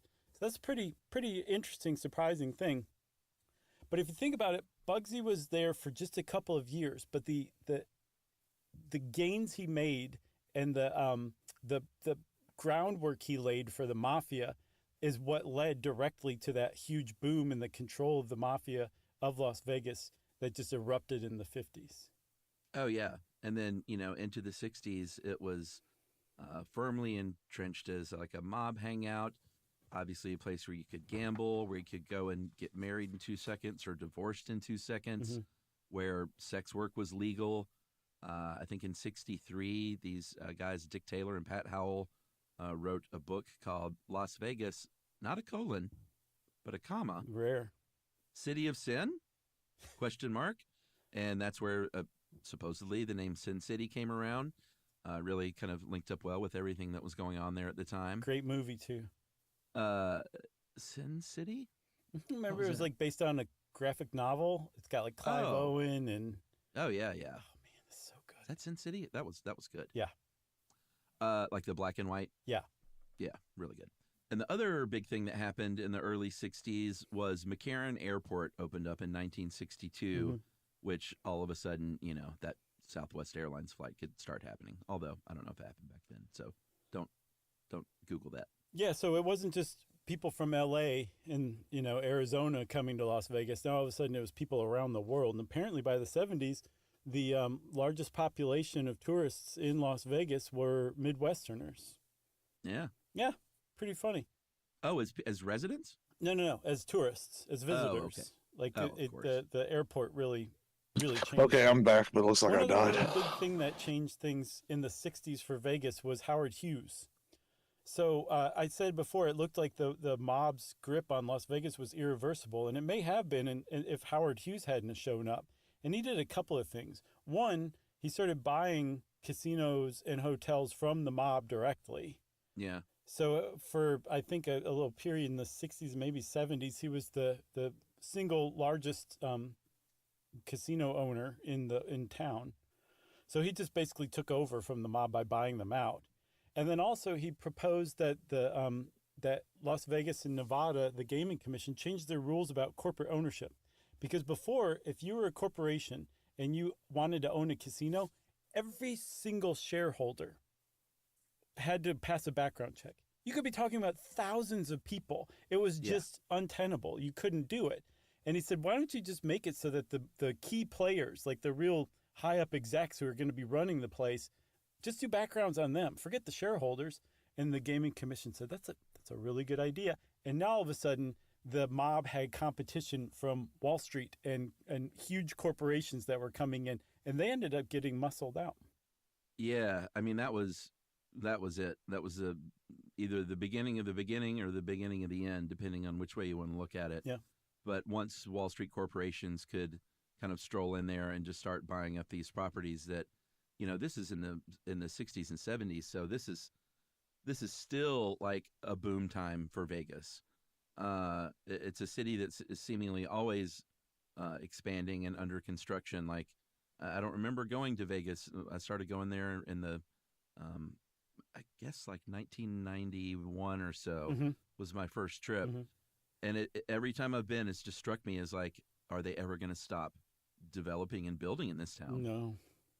And probably not, because it continued all through then. They've had their lulls. I think there was, some years here and there within decades that things aren't as robust, and where they were, where the gambling industry and the whole sin industry sort of took a little bit of a hit, but not that much. Well, it wasn't even necessarily that it took a hit. It was that Vegas, it just lost its glitz and glamour, especially starting in the 70s and in through the 80s, where it just became tacky. That's what everybody thought of. It was tacky. The entertainers who used to like draw crowds internationally, they weren't there. The people who were performing in Vegas, their careers were washed up, right? So like that was the food wasn't great yet. Nope, the food was terrible. Like all you can eat prime rib for like $5 kind of stuff. This idea of Vegas in the 80s, it was just decrepit and a place you went like as a lark, or if you had like a serious gambling problem and liked $5 prime rib, right? Yeah. And in the same way that Howard Hughes kind of came along and was like, I'm going to save this town, Steve Wynn did the same thing.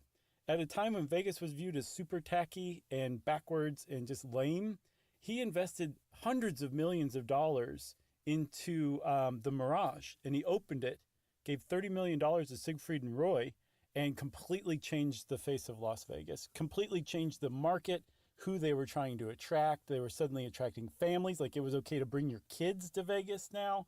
Like, there was something for everybody, and he completely saved Las Vegas.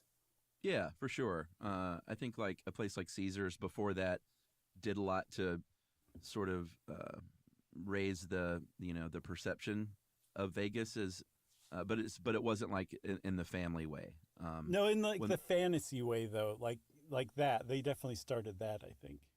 Yeah, I mean, when they started building casinos with roller coasters and playgrounds and more family-friendly shows, because, at one point, Vegas, like, all those shows were, like, topless, basically. Right. And then all of a sudden, if you had family-friendly stuff going on, it was like, hey, you don't have to just, the gambling addict in your family isn't the only one that's going to want to come here now. You can be that and drag your kids along, and they can go see a kid-friendly show. Yeah, they're like, definitely bring the gambling addict in your family. We want them there, but you guys can come too, right? Yeah, and it got a lot more expensive. I mean, the old Vegas days, even when I first started going there, you could get a pretty cheap room and a pretty cheap meal, right. But that all changed. Vegas is not a cheap town to visit anymore. It changed thanks to Steve Wynn and that whole shift, and now it kind of shifted again to this kind of like ultra luxury destination. That's where we are right now. Yeah. Well, that's Las Vegas up to basically now. I know we said we were going to go to late 80s and 90s, but we took it even further. So if you didn't like that, sorry. If you want to know more about Las Vegas, start reading about it, go visit it, whatever you want to do. And since I said whatever you want to do, it's time for listener mail. This is Gasoline Cleaning Mystery Resolved. We had a few people write in about that. In the episode The Talesian Massacre from December 2020, you discuss how the instigator and murderer at the scene of the crime was an estate worker named Julian Carlton. While retrieving the gasoline that caused part of the fire incident on the property, he told his boss that he was getting the gasoline to clean a rug. Why do I remember this tiny detail? Because at the end of the episode, Josh says he found Carlton's grave on the website Find a Grave, and rather innocuously, a pop-up bubble on the site, prompting the viewer to write a moving memory, said, "What is one thing you'll always remember about Julian?" And Chuck answered that question by saying he could really get the stain out of a rug, and I found that joke absolutely hilarious. Love the show, guys. Can't wait for you to come back to Cleveland. I'm the manager of the largest sightseeing ship in Cleveland on Lake Erie and the Cuyahoga River, the Good Time 3. And Chuck, I'm also a graduate at the University of Akron. Go Zips! And that is from Luke. Eusebio is how I'm going to pronounce that. Very nice. I hope I got it right, Luke. Thanks a lot, Luke. Eat your heart out, Good Times 1 and 2. If you want to be like Luke and tell us how much we cracked you up, we love hearing that kind of thing. You can wrap it up, spank it on the bottom, and send it off to stuffpodcast@iheartradio.com.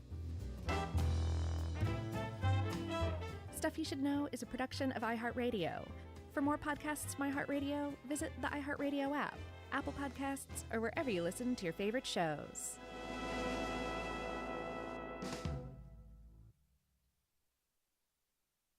Simple Truth brand makes it easy to find better-for-you products that are free from unwanted ingredients. From fresh produce and snacks to household cleaners and more. You won't find artificial ingredients, preservatives, or harsh chemicals in Simple Truth products. So you can fill your fridge and your home with simple, easy-to-understand choices you can feel good about. Just look for the green Simple Truth circle to get the quality items you want, free from the ingredients you don't want. Simple Truth, exclusively at Gerbs. You know, in today's world, it seems the best treatment is reserved only for a few. Well, Discover wants to change that by making everyone feel special. That's why, with your Discover card, you'll have access to 24/7 live customer service, as well as $0 fraud liability, which means you're never held responsible for unauthorized purchases. Finally, no matter who you are or where you are in life, you'll feel special with Discover. Learn more at discover.com/creditcard. Limitations apply. Discover a career that matters at the U.S. Department of Veterans Affairs. Be part of an innovative team delivering world-class healthcare and benefits to America's veterans. Enjoy robust benefits, work-life balance, and career development opportunities. Join a diverse and inclusive community that values your unique background and skills. A community where nearly 1 in 3 of your colleagues are veterans themselves. Apply now at vacareers.va.gov. Good evening, gentle listener, and welcome to Distractable. This episode, Wizened Wade leads the gents to sup at the Well of Wisdom and confuses all with his cant of Kantian concepts. Minted Mark declares Death's Vault has an epiphany about divinity and being finger-licking good. And Barbaric Bob reveals he is the personification of sin. From cat piss to cannibalism, yes! It's time for Wade's Widow Philosophy Hour. Now sit back and prepare to be distracted and enjoy the show. Hey everyone, welcome back to another episode of Distractable. This is my first take and not my first time hosting. I am distracted and joined by my co-hosts and friends, Mark and Bob. Hi guys. Hello. Hello. Look at this doohickey. Whoa, is that a lens? Well, it has glass in it, and technically I think a lens, but it's not a lens. Is all glass lens or all lens glass? Or is it a glass only? Is it a canal lens? Oh, ho, ho. Points to Bob for oh ho hoing. Okay, all right then.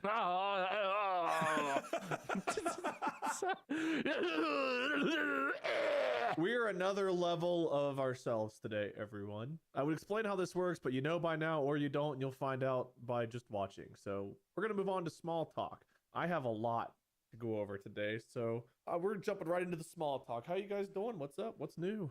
Pens. Like gel pens? Are gel pens coming back? I don't handwrite a lot of stuff in life, but I choose to handwrite some things. And for a long time, these zebra medium point Z-grip pens were, I thought, the end-all be-all. Pen snobs will laugh at me, but I honestly thought this was a really nice pen. And the main thing for me is I'm left-handed, and these don't smear as bad as other gel pens do. All gel pens smear a little bit if you're left-handed. But this Uniball 1P gel pens, Uniball 1 ink, which is like gel pen ink and has a similar look, but it's different and superior in every way. And these pens are dope. And the pens are really nice. They have a nice matte body. There's a grip here that's the same color, but it is actually grippy. The clip, the clip, good sturdy clip. You found the clipperus. Boo! You get the two sides. Pick your favorite. Anyway, pens. I found the Uniball 1P was very highly reviewed. Several of the pen creators that I follow on different platforms had this pen as their #1 new pen of 2024. It changed the pen game. All right, does anyone? This has got to be even less interesting than Mark's lens stuff. I got to be honest. No, everyone uses pens. I think it's a lot more applicable than Mark's lenses. I will say I've been using them a little bit so far.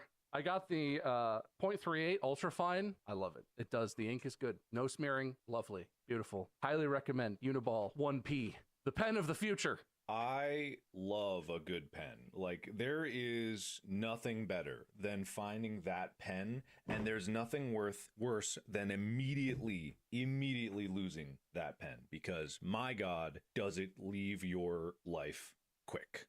Oh yeah, once you lose the pen, like you have one that's the pen you like, once you've lost it, there's such a slim chance of ever getting it back. It's gone. It's definitely, like, wherever it went, gone forever. I've experienced that way too many times. In my life, I got a new doohickey for a thingamabob that probably is worth talking about to some people. Is it a new eyepiece for your what's your thingy that you're holding it? Yeah. So nice. this is a small little camera, and I got an electric viewfinder for it just because I had the optical one before. Wait, where's the metal prison bars? What? He's talking about old extendo. He's talking about old extendo lens, I think. Oh, yeah. Well, you know me. As soon as I get a new thing, I throw the other thing that I just got away. So it's no longer with us. That might be a new record. That was so fast. Mark holding his $100,000 Minolta lenses filled with uranium and cat piss. New package arrives. Yay!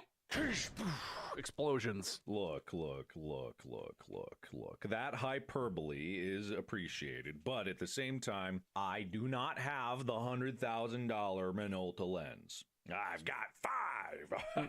I own all of them. Why don't you just buy Minolta? Can you buy the company at this point? I don't think you're quite aiming the camera right, Mark. It was a little high. What do you mean? I know you're short, so everyone tends to be taller than you, but I think that's a little aggressive. No, he's trying to find the moon, Bob. He wants to get that moon picture. He's got the extendo, now he's got this. It's all about getting the next best picture of the moon. How many Apple boxes you got to stand on to look through a lens finder on a camera on a tripod at normal human height? Listen, I can count that high, but I won't. So shut up. oh. Sorry, I almost did the wrong thing. I feel bad. Don't feel bad. It's funny jokes. Well, you guys might want to feel bad. Nice segue, because today we're finally doing it. We are doing the morality episode. Uh-oh. You mean, I don't feel the same enthusiasm, but you know what? Points to Mark for being more enthused. I'm just chuckling. That's just how I chuckle. I don't know what this episode's going to become. I'm going to give a rundown of what I think, or from what I know are some of the major moral theories, and I'll toss in some little asides or some of the lower ones. And I think we'll just discuss if we think there's one better than another, if we need multiple, if there's a way to come up with one unified theory. Let's just talk, and wherever it goes, it goes. Is this like quantum physics where people are trying to find the unified theory of the universe, and you need the unified theory of morality to ascend? Well, you know how many questions would finally be like not debated anymore if we just knew what was moral and what isn't? Because let me put it to you this way, Mark, you might appreciate this. There are different lenses you can look through to figure out where morals should be applied. There's the individual, there's the society, there's like the planet as a whole, humanity, there's humanity and animals, there's so many different ways to look at things, so many lenses to look through to figure out where morality lies. Interesting. Okay, I'm hooked. There are some bigger moral theories that a lot of people know about. I'm gonna quickly throw out some less like mainstream theories that are still theories, just to let you all know they exist. And there's more, to be clear, there's more theories out there than what I'm going to be naming. I only had so much time to prepare for this, and even if I had more time, we don't have enough time in one episode to cover everything. So this is definitely... I bet we can cover it. We can speed run this shit. You guys came for a buffet, and I'm feeding you a Lunchable. Lunchables are good, but it's not quite the same as a homemade Christmas meal. So you guys should still do all your own research. Don't take all of this as being absolute fact, because 1, I'm rusty. 2, I didn't have as much time to prepare as I would have liked. And 3, it's just there's too much to talk about to really give any of these theories the time they deserve. That being said, I'm just going to read to you all some of these theories. If you want to talk about any of them, you can stop me and we can discuss. But I'm just going to basically give you all a rundown, then we can talk about what y'all want to talk about. Right here, I have 1, 2, 3, 4, 5, 6, 7, 8 moral theories to quickly go over. The first one I have here. Divine command theory. God is the arbiter of morality. Without God, we can't know right from wrong. That's the simple breakdown. Is this really a theory? Yes. Or is it just straight up fact? Well, that's debatable, I suppose. Done. Debate ended. All right. Mark believes in divine command theory. That's good. Did you pick it because it was the first one, or because it's had the word God in it? Listen, we're trying to speed run. Do you not see the speed run timer at the top right? No, we're 2 out of 8, so I'm glad you didn't listen to any more before planting your flag. Is this going to be a battle royale style moral theory showdown? Yes. Each moral theory gets a few minutes to go pick up weaponry and armor, and then they're going to meet on the battlefield. Listen, that's all well and good, but have you heard of the Gary Busey movie Ginger Dead Man? Okay, well, I am immediately moving on before we get into that. If you want to talk about divine moral theory, the next moral theory I'm going to quickly go over is called relativism. Very simplistically, no person's morals are better or worse than someone else's. Moral code is shaped by society a person is raised in, and no society is better or worse than another. But different societies can have different moral codes that are neither one right or wrong. They are just right in and of themselves, self-contained. That's relativism. Morality is relative to the society in which it's in. The next one, number 3, virtue ethics. Only good people make moral decisions. The best way to be moral is to always seek to improve oneself, and as you improve oneself, you earn more liberty to make moral judgments. When you make money, you make more money. That's what money does. Natural rights theories, number 4. Every person's endowed with certain inalienable rights, such as life, property, etc., and those rights would exist even if nobody believed in them. That is because they are essential to human happiness and the foundation of a civil society. Yeah, I mean, whatever, right? Deontology is basically that there are rules you follow and your intent matters. you do something you think is good and a bad outcome happens, because you intended good, it is still moral even if it has a bad outcome. On the other side, there's consequentialism. Morality is contingent on the action's outcome or result. The overall consequence of an action means everything the action brings about, including the action itself. There's a huge debate about what consequences are good or bad, but ultimately, the outcome matters more than the intent. Utilitarianism is the greatest good for the greatest number of people. An action is right if it's useful or if it's to the benefit of the majority. An action is right insofar as it brings about happiness, and the greatest happiness for the greatest number should be what guides conduct. So differentiating deontology from Kantian ethics is a bit tricky because they are very related.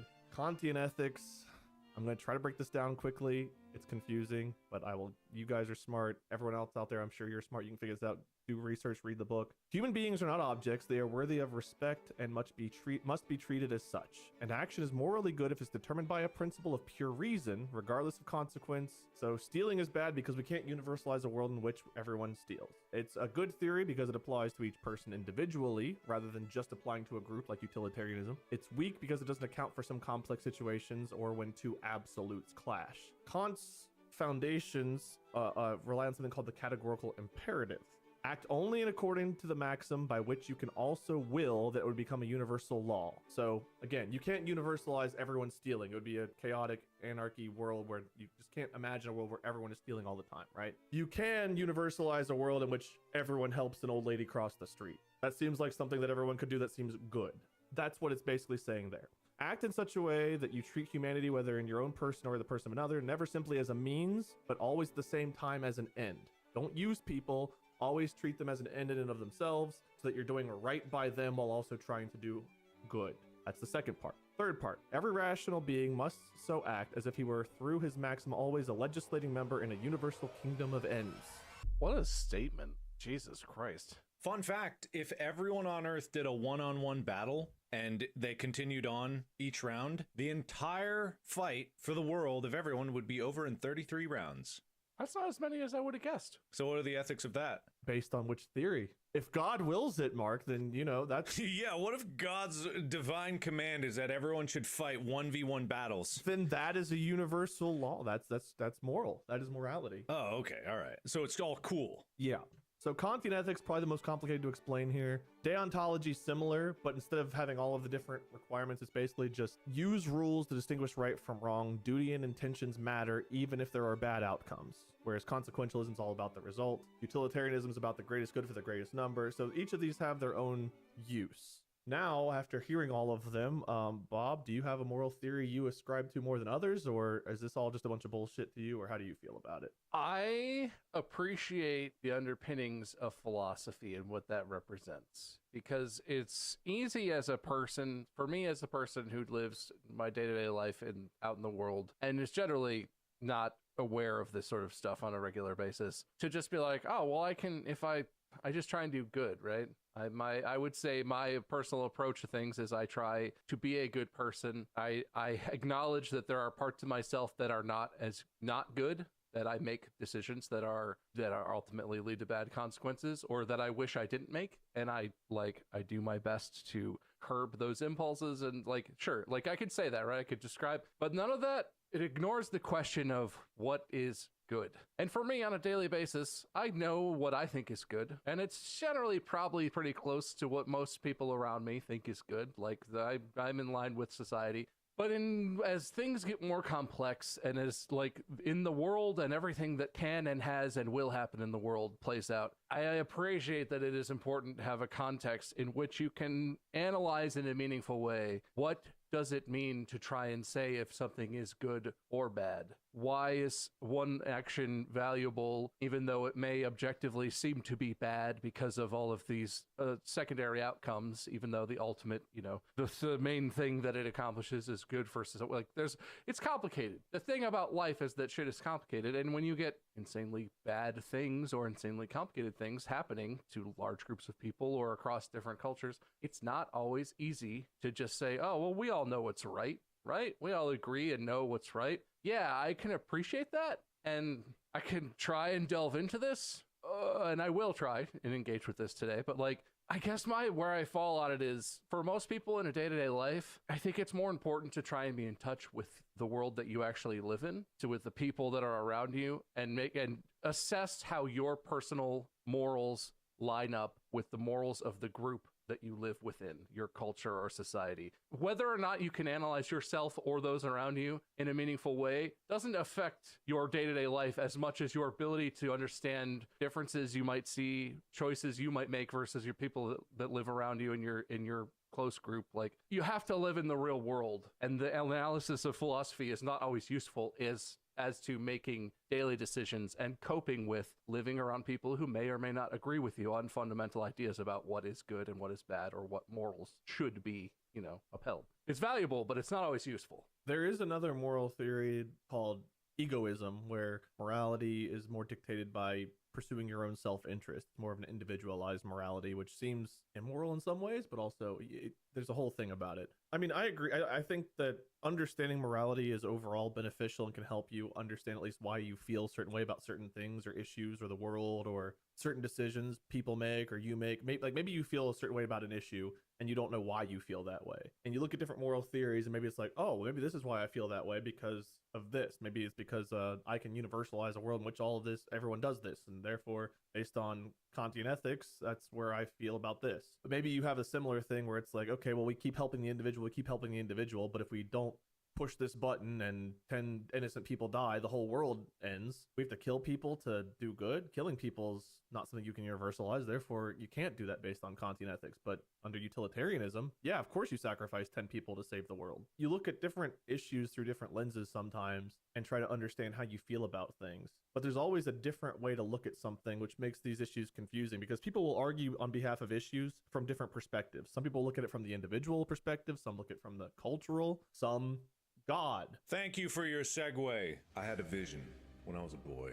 I saw a golden light shining above me. And then I saw a glowing light shining below me. And I realized I had a choice to make which patron deity I would pledge my allegiance to for all my life. And then I chose. I flipped a coin. Didn't really know what the difference was. But then that shining light surged through me with the power of 1,000 suns. And my life choices have been dictated for me ever since. Did you go up or down? Are you a top sun or a bottom sun? Are you a big bottom? Yeah, I flipped a coin. It hit tails. I don't really remember a lot after that. I was kind of enveloped in a blinding white light. And then I felt all of my particulates kind of like disperse and then reassess. You ever seen Watchmen? Yeah.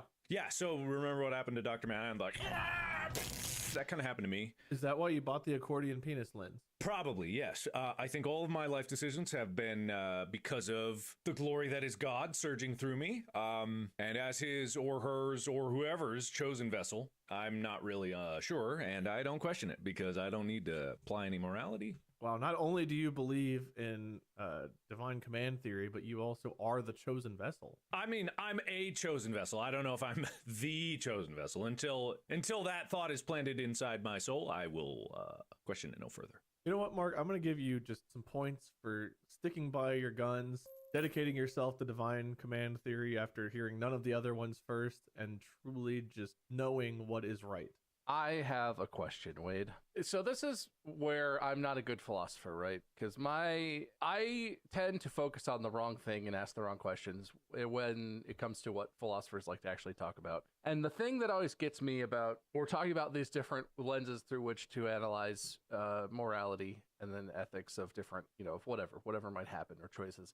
Do you think analyzing a potential choice or a potential thing that is happening or whatever, analyzing something like that is persuasive? Like if the president of the United States has tried to make some insane decision, like things that happen when countries are at war, like during world wars, there were some crazy things where presidents and leaders, world leaders, were deciding if civilians in certain places were going to live or die because of bigger motivations, because the world was at war. Things are at a scale that's hard to comprehend for individual people. Do you think that this sort of analysis is persuasive in terms of if you're talking about a decision like that, people will look to this and be like, oh, what should I do? What should I do? And use this as a thing to make the decision? Or do you think these represent human rationalizations of the fact that morality is very full of contradiction and that there it's very hard to ever say if something is definitively, objectively moral or immoral or good or bad or whatever. And these different systems exist because one of them doesn't satisfy the need to rationalize everything that has happened or that might happen. But all of them in combination can find a way to rationalize human decisions, human behavior. It's tough. I don't think whenever the president's making a decision that important, he's thinking about utilitarianism versus Kantian ethics. I highly doubt that's coming to mind specifically. I think that whenever you're weighing a decision, like let's say, like you said, he's got to do something to stop a bomb, but it's going to cause civilian casualties if he stops it, but ultimately it'll save more lives. And it's like, well, innocents will die. That's bad. But if I don't, more innocents will die. It's like the trolley problem, right? Do I pull the lever to save more people knowing I'm going to kill one? Is there a difference between killing versus letting die? I took a whole thing on killing versus letting die.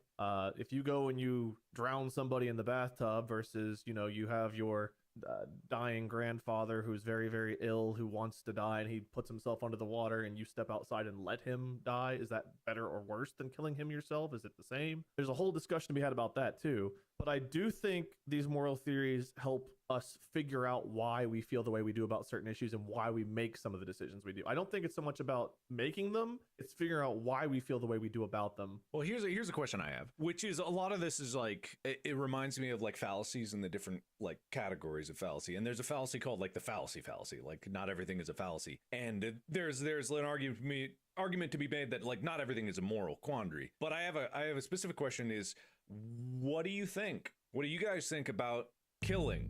That sounds like a joke question. No. Again, I took a whole thing. It's a long time ago, and I'm so rusty. We talked about something in class. I feel like where there was the terminally ill grandparent dying in the bathtub. You let them die so they can find peace. There's also I'm walking down the street and I see a small child fall into a pool. The child is clearly going to drown if I don't do anything. But that child is baby Hitler. Gotcha. Or, I just don't want it. Like, what if I go try and I fail and then I'm held responsible? I'm just going to let whatever's going to happen is going to happen. I'm going to keep going. Letting the child die feels pretty wrong, right? Like, if you think about it, like, it's like, you shouldn't let the kid drown in the pool. Letting the terminally ill grandparent die in the tub kind of feels like, okay. Killing, is holding the pillow over terminally ill grandpa bad? You think that, just stabbing someone out and wherever and killing them would be bad, but mercy killing, Kevorkian type stuff, is that? We can gradient it, like, so you or anybody, someone's charging at you with a knife. You have a gun. That's cool, right? That's not cool. Wait, no, that's the wrong way to contextualize it. Sick, yeah. I turn my baseball cap backward and I'm like, dude, come on. And then, bam! You mean self-defense? Yeah, exactly, self-defense. You guys would kill in that aspect. It is. I think that I would, yes. It is taking a life, but that's okay. Yeah, because the assumption is this person is the aggressor and they're going to take a life if they can. And you don't want to take a life, but you're doing it to protect a life. Whereas they're not doing anything to protect a life. They're initiating it, so therefore it's wrong. You're a soldier in a war. There's another soldier in the foxhole next to you, and you both stand up at the same time. It's kill or be killed. Is that a similar situation? I would say that's an entirely different situation, but also probably I wouldn't blame a soldier for killing an enemy soldier. And if I was in that position, I think I would probably do whatever I had to do. I can't imagine, because I've never even come close to being in a position like that. But I think you do what you have to do. I assume I would do whatever I had to do to try and keep myself alive or save my, people, whatever. Is this a type of moral theory where you gradient it based on like acceptable parameters of like da-da-da-da-da-da? What moral theory would you attribute to this might be the way to ask it. And that's difficult, because maybe this is relativism, right? This is maybe war is its own society because two different factions of soldiers have kind of agreed to go to war and fight each other to the death. So therefore their moral code is different than people outside of this war society, because you and I haven't agreed to go and fight each other to the death. Whereas whenever you were enlisted or drafted or whatever else, whether you want to or not, the new rule is you point guns and shoot at each other and kill each other. And that's just how it is. So maybe that's where relativism comes into place. Egoism, your own self-interest is surviving. I mean, you can look at it from, again, different lenses to figure out what's right or wrong. But ultimately, like, intrinsically, what's your gut tell you? If someone's pointing a gun at you and they're initiating a thing that might kill you, in self-defense, it is okay to defend yourself and kill. I think almost everyone would agree to that. Well, I think there are some people who would say, I would not kill, I would flee. You can adjust the situation though to make it where you can't, right? Like, let's say it's either you kill them or they kill you. That's the scenario. So this is the thing. Again, I'm a bad philosopher. You're essentially digging down, Mark, into, okay, well, where do these things break down?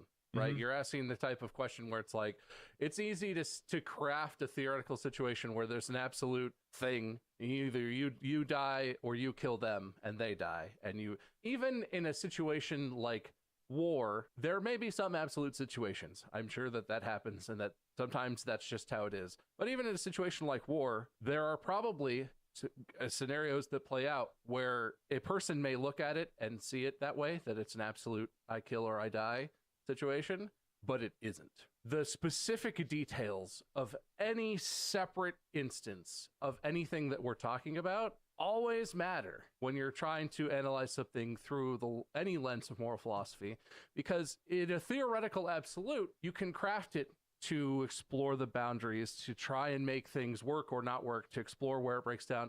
But in the real world, there are any number of factors that we both don't get to know about or can't know about. And also you will only know once something is actually happening, right? There are lots of scenarios where you're facing down with another soldier, but you have hard cover and they don't. Is it right for you to kill them, even if you could hide and they couldn't kill you? Like, yeah, well, there are details. There are important details. Is it important to explore those just to say like, well, what is this? Well, what is this? Or is it more important to look at things that have happened or are happening and use that as a context in which to try and work out morality? Because you could make up anything you want and you could make up any detailed information that you want, but like that ignores the nuance of a real situation and how each, even if you are facing the exact same soldier you faced 10 seconds ago, suddenly your cover has gone or whatever. Like, the exact same situation is not the exact same in the real world for whatever reason. I like your question because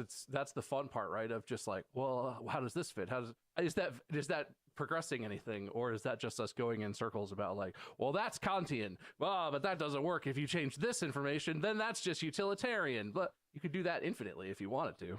I think that it's more broad than that too, though, because like self-defense, under almost every theory, you can argue self-defense is morally permissible. Even though it involves killing, the act of defending yourself from harm is something you could universalize, right? So even under Kantian ethics, you could think about, okay, is protecting myself from harm something I can universalize? Yes, if everyone tried to protect themselves from harm, we wouldn't be harmed. That seems like a good thing. So even if we have to kill to do that, it's not killing insofar as it's killing for the act of killing. It's defending yourself. Death comes from it. And then it's okay. Consequentialism. Is the consequence of me having killed someone bad? Yes. However, the opposite is also going to be true. If I didn't kill them, I would be dead. They were the aggressor. Is stopping an aggressor good? So therefore, consequentialism, you might weigh out and be like, yes, there's more good consequences from defending myself than not. Divine command theory, if you're supposed to protect yourself, God wills you to take care of yourself, your neighbor, your family. Okay. So, egoism, protect yourself. That makes sense. Deontology, the act of defending yourself or your country or fighting for what you think is right and stopping something you think is bad. I mean, you can probably say that moral law would justify doing something like that in that case. You can look at it and like some actions can probably be morally permissible under more moral theories than others. Some get to be more controversial and difficult to analyze, but I think you can find there are certain things that are like, you know what? I think almost all moral theories would say that that's a good thing. Therefore, that's probably a moral law. There was an intense debate that just occurred like last week that I think applies to this. Let's say I had to get a finger amputated. I ask the doctor, can I keep my finger? Doctor says yes. I bring it home. I call up both of you guys and I say to you, I have my finger. I'm going to cook it. You guys want to try my finger? Pass.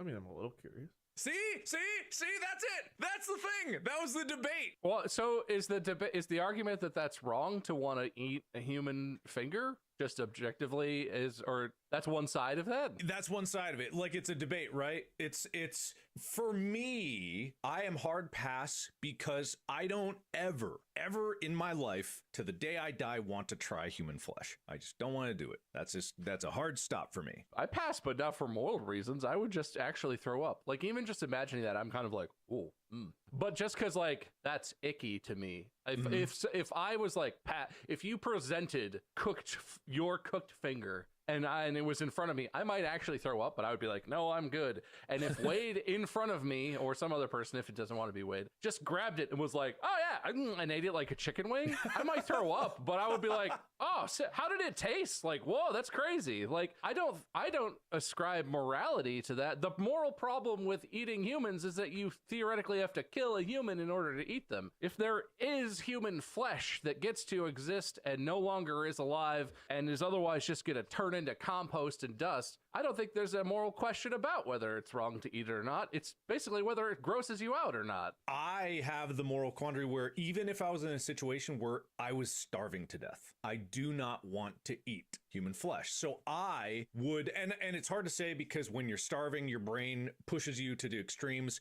but also willpower, baby. I want to go even further beyond. I would like to know, and I would be proud of myself if I was in a situation where frozen on a mountaintop and there was someone else there and they died first. I would be proud of myself to die knowing that I never went that far and I never crossed that line. So I think where cannibalism comes in is typically whenever you're thinking about cannibalism, you're thinking about the other person. It's like they don't want to die and be eaten. But in the situation where you're both dying and one of you, well, let's say you both made a pact. It's like, if I die first, you have permission to eat my body. Well, if I die first, you have permission to eat my body to survive. In that case, if there is no moral quandary about the death and the autonomy of your body, you're giving them permission. You're like, no, please, I'd rather you live. Like, let's say it's someone you love, right? Like it's your kid, your spouse, whatever, and you want them to live and you'd rather them eat your flesh and survive than die. Is the act of eating a human or cannibal, like being a cannibal or whatever, is that in and of itself bad, or is it usually just the killing and or... I'm not doing it.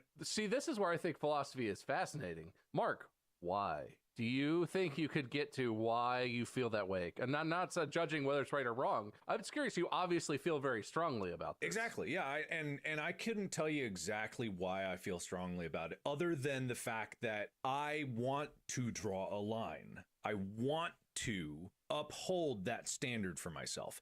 It's inherent to me that I do not like the concept of cannibalism in any way, of like eating another human. And I think that doesn't mean I'm not holding myself like I'm better than everyone else, you cannibals out there. I'm not even curious about it. I don't want to know what it tastes. I want to go to my grave knowing that I never ate another person. And I know people are always going to bring up like squabbling. What about auto cannibalism, chewing on your lip, biting fingernails, or like, munching on that stuff? Yes, that's a whole thing. I'm drawing an arbitrary, well, hardly arbitrary, but because you can define it with the scenario of like, eat my body after I die. But even then, I'm just like, I'm very strongly just like, I don't want to do that. I don't want to have that on me. I don't want to live with that memory. Is it about you then, or is it about the other person? Is it it's absolutely about me. Sanctity of their body, or is it just that you couldn't live with the idea that you had done that, or something like that? Exactly. It's an ego-driven thing where it's like, I don't want to survive with that being the reason. This feels like a relativistic approach, because I feel like growing up, we knew necrophilia was bad. We knew cannibalism was bad. We knew murder was bad. Like, those are all things we were taught to believe, right? It's like, what the Donner Party was, like the group that like ate each other and stuff. Like, you hear about that, it's like, oh my God, that's horrible. That belief is more relative to our culture versus a culture where people grew up fighting. And what was the group that actually were cannibalistic? It was the Aztecs? I have no idea. I don't actually know that information. I believe there was a tribe or a group, I can't remember, that was cannibalistic. But like, you were raised in that culture and it's like, we killed it, we eat it. We're not going to let it go to waste. Human, boar, whatever. We are predisposed to thinking cannibalism is bad. It's one of those things you hear and you have that knee-jerk reaction of like, how can you even debate this? Of course it's bad. Like, end of discussion. I don't want to hear any more. It's bad. Some people don't ever want to discuss. They just knee-jerk reaction. That's how they feel, that therefore that's right. But like, when you think about it, why do we feel that way is like Bob's question. Like, why? Why is eating another person bad if... let's say they're not religious, so they don't think their body needs to be preserved. Let's say neither one of you are, right? Like, if you believe that their body might be resurrected during a rapture or something, you're like, okay, I'm not going to eat their body. That's a whole other question. But let's assume that you're both equal ground. You don't believe in that. Their flesh will rot and be eaten by animals or whatever, the ground. If you don't, they gave you permission. Why is it still bad at that point? And for you, you said, well, it's just, for me, I draw the line, don't want to cross it. Why is that where your line is? It's largely a personal thing. I think it's like an honor thing for me is just like I want to be honorable, and yes, you could definitely spill it out there like what is the honorable thing. It's for me is like I have to have certain things that I make the bedrock of who I am, and like making decisions and delineations like that are important to me. There is always a thing where I believe firmly that to live you have to take life. That's an absolute for me. You could probably prove it because you have to eat organic matter that was made by something alive right now, maybe. So on your tombstone that is Mark Fishbach, took life, wasted meat. I mean, I've wasted a lot of meat. Let's be perfectly honest. We've all let a lot of meat rot in the drawer, a lot of vegetables. The pillars of Mark Fishbach. You could take life, don't eat people. Those are two of the pillars of Mark. Even if you're a vegan, your body every day, every second of every day is murdering millions of things. Like, and all those millions of things are trying to murder you at any given second of any given day. That's what's occurring. That's not even an eating thing. That's to live, we have to kill on a cellular level. Now, the morality of that, beyond that is the self and the larger self and whatever.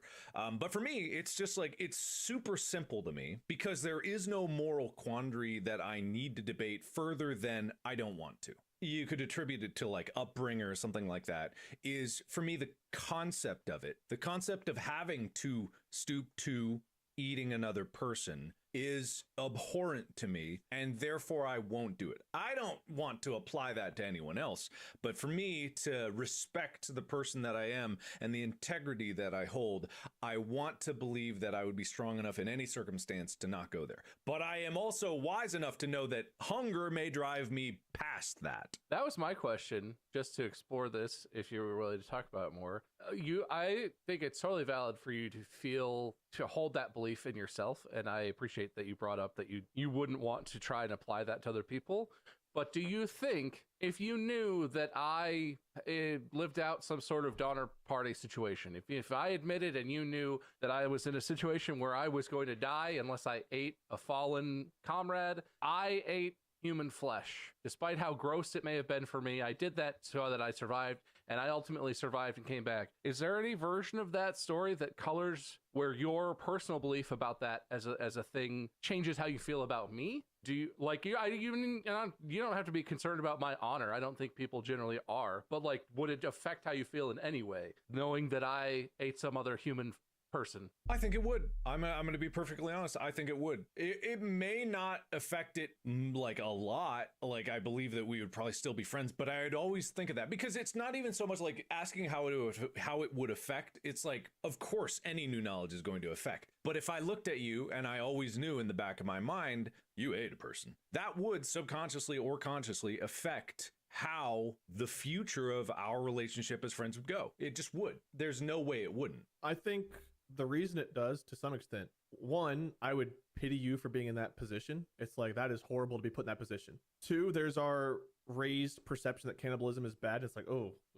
Three, I would wonder, just out of curiosity, like, did you enjoy it? Was it tasty? Would you do it again? And then, like, there's also, I mean, just being honest with my thought process, then there's a situation where that puts you at like a predator and me at a prey in my mind. Even if it's just for a brief moment, he's maybe killed someone. Even if he didn't kill, he's eaten someone. Would he eat me? There is, even if it's just like a brief moment of time where that thought passes through my mind, it is a thought that passes through my mind, which intrinsically makes me feel like I'm at a disadvantage near you because I don't know if I can go to those depths. I've never been put there, but you've been put there and you did it. What happens if we're in that situation? You've already done it. Would you immediately just kill me and eat me, or would it wait till I die? Like, what would those thoughts do pass through my head, and maybe that's what makes it bad. Is all of a sudden we're no longer on equal footing because you've done some horrible thing in my mind, whether it's horrible because it is, or horrible because we've been raised to feel that way, or horrible because I feel like you have killed a human being, therefore you could kill me. I don't know which approach is the bigger part of it, but all of those thoughts are things that pass through my head that do change, at least in a brief moment, how I feel about you. Yeah, and I think that's a big part of it for me too, is just like the equal footing thing, is like everyone on the same playing field, and like having that absolute helps build the bedrock of like who I am, and also it's the foundation of relationships between other people. I mean, it's often an unspoken one. Usually people will operate under the assumption when they need to meet a new person is like, we're not going to eat each other. We don't even need to say that. That's a basis.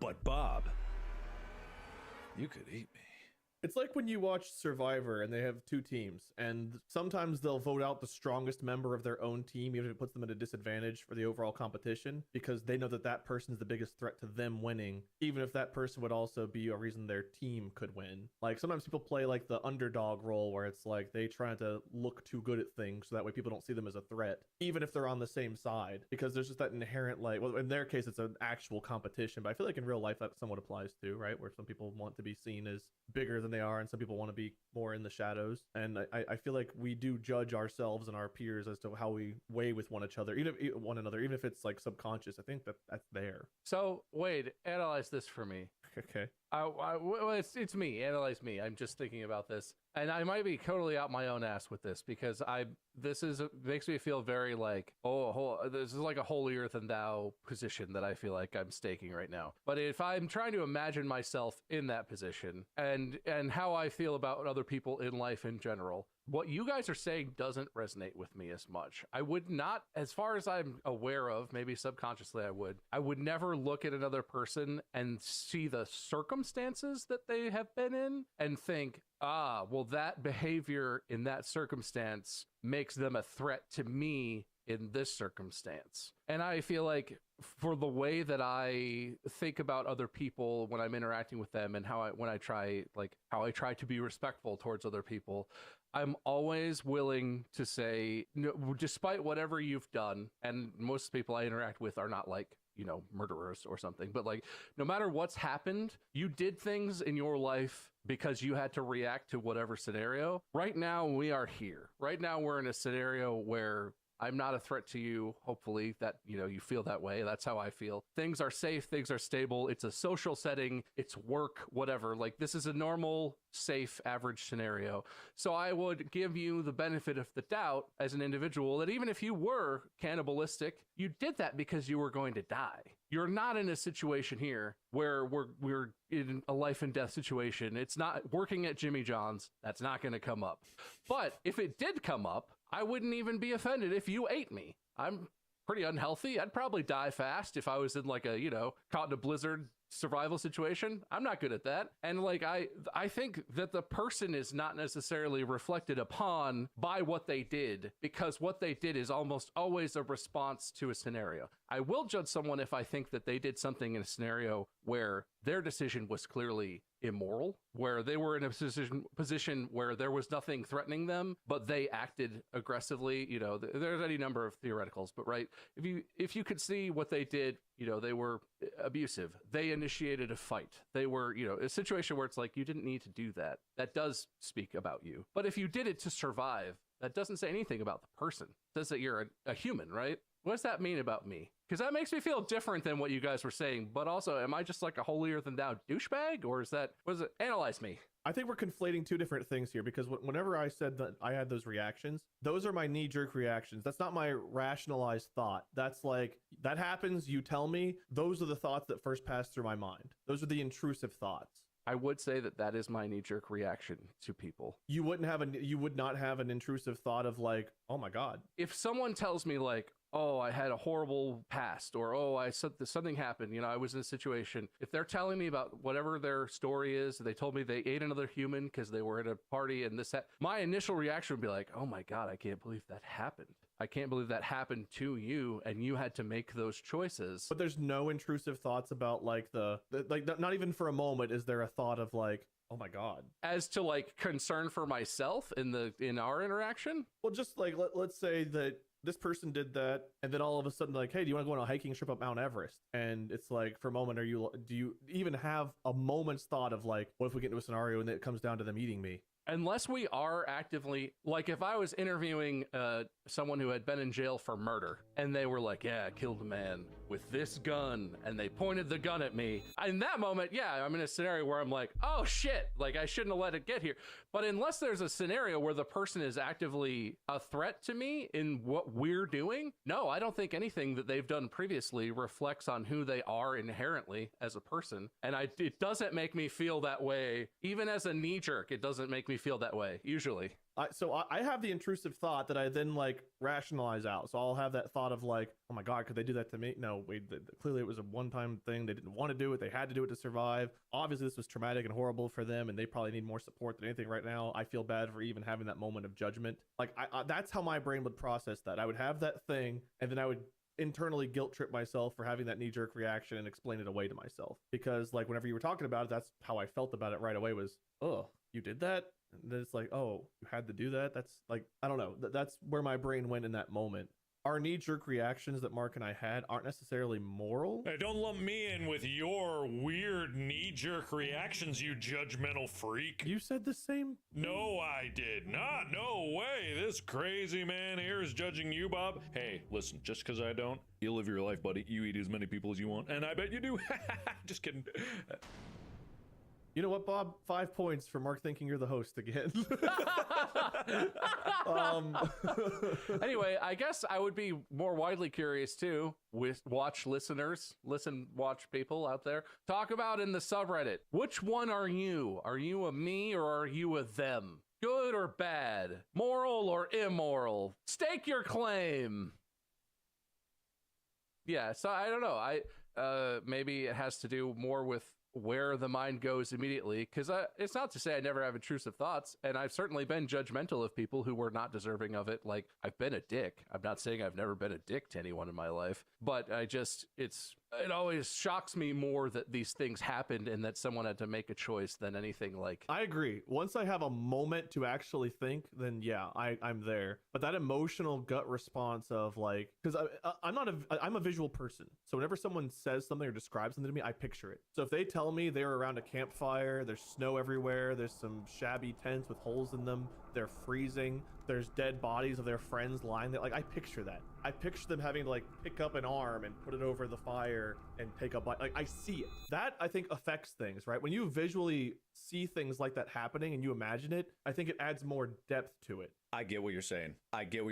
Bob is immoral because he can't picture this stuff. Because he can't picture it, he is sin incarnate. I agree with you, Wade. On this, we're on the same page. I'm saying his flaws make him an immoral monster. By all moral theories, Bob is abhorrent and probably the worst of us. I wonder how much aphantasia does impact your views on morality as a person. It impacts everything. It impacts how you how you experience the entire world. But like morality is heavily based around empathy and trying to imagine, because most of the stuff you consider hasn't happened to you. It happened to someone else, or it's theoretically happening. It's all about how you're imagining a scenario playing out. I can't envision a human arm and cutting an arm off of a fallen friend to roast it to, like, I can't see that. It's purely, my version of how I imagine things. Well, we're also biased too. Like if what you know of cannibalism is being told it's bad all your life, and what you've seen of it are things portrayed in movies and video games, like remember Until Dawn, the girl eating her sister or whatever? And, oh, spoilers. Sorry, an old game. Or in like The Walking Dead, when you come across cannibals in that show, and it's like, when you see someone either eating someone alive or cutting parts of them off while they're living and then cooking and eating it in front of them and stuff, it skews your initial perception, so you have that knee-jerk reaction. Morality isn't necessarily that knee-jerk reaction. Morality is more so, especially with Kantian ethics and other things, is when you take time and use reason and you try to get your emotions out of the equation and you come up with these imperatives, or you come up with these moral laws, or you weigh whether something is overall more beneficial or less beneficial, or if you can universalize, so on and so forth. It's more in depth than, oh, that doesn't seem right. Like, that might be, then you have to explain why. Why doesn't that seem right? And then what we came up to, I think what we decided with cannibalism is we think it's wrong insofar as that if you kill a person to eat them, or if you violate a person's autonomy by destroying their body when that wouldn't be something they wanted, or either one of you think is right, that's immoral. However, if we are viewing humanity as on an equal plane with animals, and animals kill and eat each other, we kill and eat animals, we can kill and eat each other, or at least we can eat a dead body if your friend dies and says, please eat me to save yourself, and we can see that that's morally okay in that instance. Don't lump me in the we. I am hardline. Not only do I not want to do it, here's this big kicker. I think I'm better than you because I won't do it. And I don't think like I'm a lot better in this instance. I think of myself in a superior light. And this isn't like insulting like you're bad people for this. I elevate my opinion of myself because I'm able to take this hard stance. I think it equates to me being able to, in my mind, not saying it's right, I lay this foundation and draw the line so that I can build myself up on it. And so then I can elevate who I am in my mind, and I can think of myself better. And I think in moral theory, and this probably is a big part of it, is like the ego part of that you were saying is like, for me to build the confidence of myself, I have to have a bedrock. I have to have a foundation of beliefs and things about myself and how far I'd be willing to go. And as much as people joke about it, the things that I talk about in terms of being able to endure hardship, pain, things like that, it's not a masochism thing. It's a necessity for me to build up who I am. A lot of it is a theoretical thing. It's all theoretical exercise until I get abducted by aliens and they torture me in horrible ways so that I can endure for the good of humanity. Well, let's adjust the situation slightly. You have a family and young kids that are depending on you. If you don't make it back down this mountain, they will die. So you either eat another human, which goes against what you believe in, or you're allowing them to die. See, that's an absolute that you don't know because you wouldn't have the information proper. Because in that moment, my mindset would be like, I gotta gun it down this mountain. That would be, that's how I would rationalize the choice. Even if you know that in the scenario it's eat or I don't make it back. For me, in that scenario, with the knowledge that I would have in that theoretical situation, it's like, I'm not going to eat that hard line. That's not even an option. I gotta make it down this mountain. And I would die. In this scenario, I would die, but I would die trying and sticking to my beliefs. Okay, you're a nutritionist, and you know that if you don't eat soon, you are going to die. And the only source of flesh, like it'll take a day to get down the mountain, you maybe have hours left if you don't eat.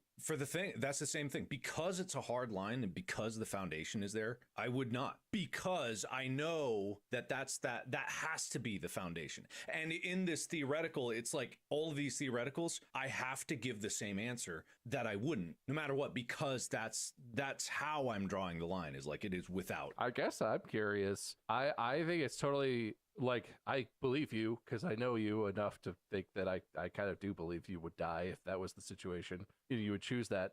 What if you didn't? What if you ate a person, made it off the mountain, whatever? Like, don't analyze whether you would assume it was a nightmare and you did whatever you had to. You lost all sense of reason. You just did instinctively whatever you did and you survived. Can you no longer live with yourself? Does it shatter who you think you are? How does that affect you? If I had to do that, and because I believe so hard in this line, that's how people have psychotic breaks, is because their entire sense and understanding of themselves fundamentally changes. If I face that situation and I fail that test, I will come back questioning everything about who I am. I had that moment. I've told you guys whenever my brother and I fought and I wanted to throw him down a flight of stairs, that was a moment that shook me to my core, because it was like it went against everything I thought I was and believed in who I was, because I didn't succeed in trying, but like I knew in my mind, like during that moment, that primal instinct was kill. And like the fact that it got there shook me, because yeah, that was something I didn't think I was capable of. Now, and this is totally opposite, because I'm not saying this scenario is totally opposite. I'm saying like me not eating is very different. I will kill someone. I will, if I have to. Not saying happily. I'm not saying happily. There are other lines that land in different places. And I think that makes up who a person is. Their lines are all over the place. Is this something you believe because it's a moral thing, or is it more of your value or your intrinsic self-worth? Intrinsic self-worth. Okay, so morally you could see where it would be okay for someone to eat someone else to survive, but for you as an individual, your values prevent you from doing that, even if you think morally it might be acceptable. I think so. Yeah. Okay, because I don't want to conflate beliefs, morals, values. Like, they're similar, but they are somewhat different. And sometimes we can think something is moral but still not act on it because it goes against, like you said, who we think we are. And moral theories do clash. The whole thing is like they clash. Killing somebody to save the world is like, it's immoral to kill them, but it's also moral to try to save the world, right? To save as many lives as possible. Utilitarianism, the greater good. If you're killing everybody, that's not really the greater good, you'd think. Egoism, which is one I don't understand as well. I've not really delved into it all that much, but egoism is it's the bro trust me of moral theory. Which kind of, Mark, is if there was a moral theory attributed to like, well, my values say don't, even if it's going to cause more harm than good, I would rather die sticking to my guns. Well, so this is a line, and I'm curious what you would say, but I think I know what you would say, Mark. You feel this strongly, steadfastly, as it applies to yourself, and you say it would affect your relationship with whoever, me or whomever, if that was a thing that someone else did and you knew it. Would you apply your own bar to other people, or would it just color your opinion of them in terms of that they did that, it changes how you see them? Okay, here's another scenario just to explore it is I'm in a camping trip. I'm in the Donner Party, right? I have this belief, but everyone else there is eating people left and right. Now, I'm not saying that's what happens. That's making too much of a joke of that horrible situation. No, hold on, I back up a little bit. This is some other party unrelated to a thing that actually happened. Freebird solos playing, they're just grabbing each other and taking a bite.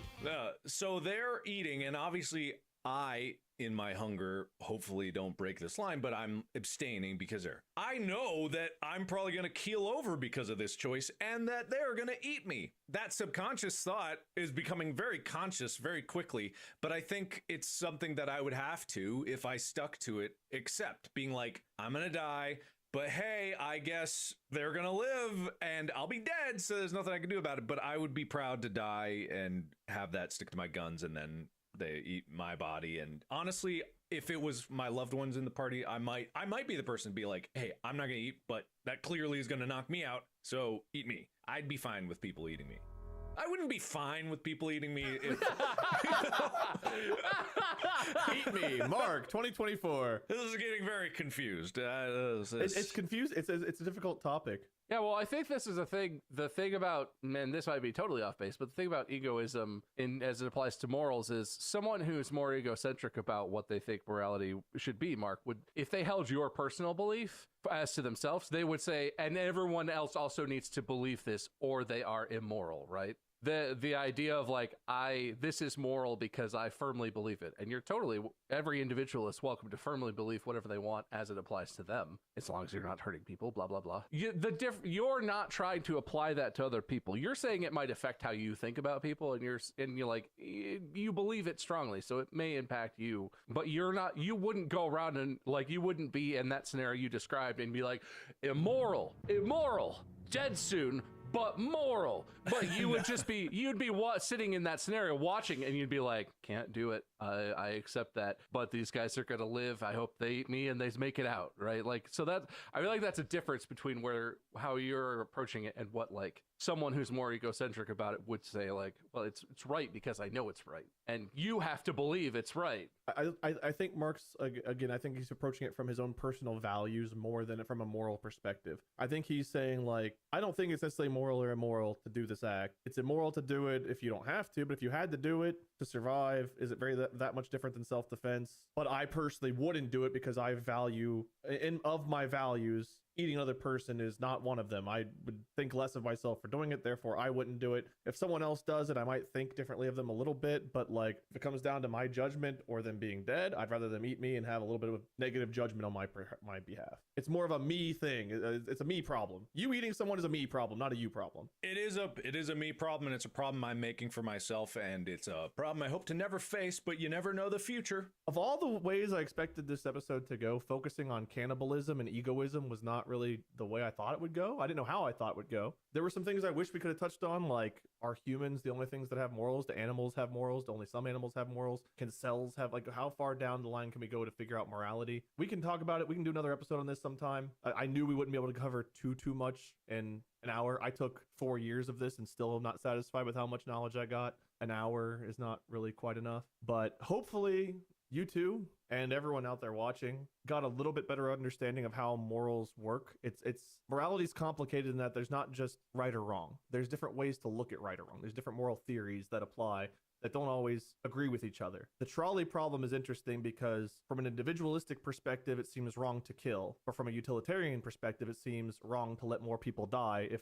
all are equal in the scenario. One person versus four that are all same age, same health, same goodness, so on and so forth. All different things that people usually end up debating in politics or in morals or in life usually boil down to coming at it from different perspectives. And a lot of times the reason people disagree is because they are attributing different moral theories to a problem, and instead of figuring that out and trying to figure out which moral theory might apply more, they just, again, resort to name calling or just, I don't know, belligerence. And I think that taking time to discuss these things and actually figure out why, like us delving into why Mark felt the way he did about cannibalism being wrong in all instances, or for him at least, we learned something.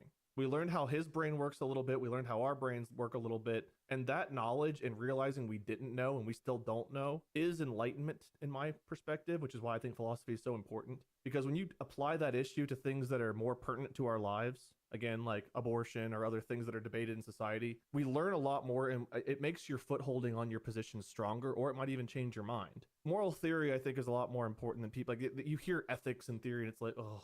But like once you actually start asking questions and learning, I find it fascinating. Hopefully you all did too, is what I'm trying to say. So thank you all for going on the journey with me. And it centered us into a picking the winner. It makes you pro cannibalism or against cannibalism. Well, we know what the show stands for, so I guess I do have to pick a winner. Who did I give the most points to while we were going? Was it Bob I gave the most points to? I mean, Mark? How would we know? How would we know? I remember it was definitely me. I wrote it down and it was me by a lot. Yeah, I think I wrote it down as like, I have so many numbers in front of me. On an individualistic perspective, I think Bob definitely wins. From a value standpoint and a self-determined position, Mark held his ground despite our questioning and our probing and prodding. He stood his ground and he would go down with the ship of his values. And therefore, on that, through that lens, Mark is definitely the winner. However, oh, God damn it. Looking at this as a whole, I think, Bob, you had some really interesting questions. You delved into it. You understood the fact that some questions are different and maybe not. I think all questions are valid, because any question you have regarding this stuff gets you on a path that leads to answers or another way of approaching or thinking about things. So don't think you have a bad question. But, you know, I just can't get past the fact that no matter what we said, Mark, you stood your ground, and therefore I got to give you the win, because divine command theory has willed it. I'll take it. That was a really roundabout. However, I think the greatest good is giving Bob the win. Mark, you win anyway. Okay, thank you. Because the consequences of you losing just might be too much for me to bear. All right, fair enough. I am so much better than everyone here on this podcast because of my hard stances, and that's what I believe. And may the righteousness of the Lord flood me with his or her or they or them's glory. It surges through me from tip to top. Somehow you have divine egoism. You have just taken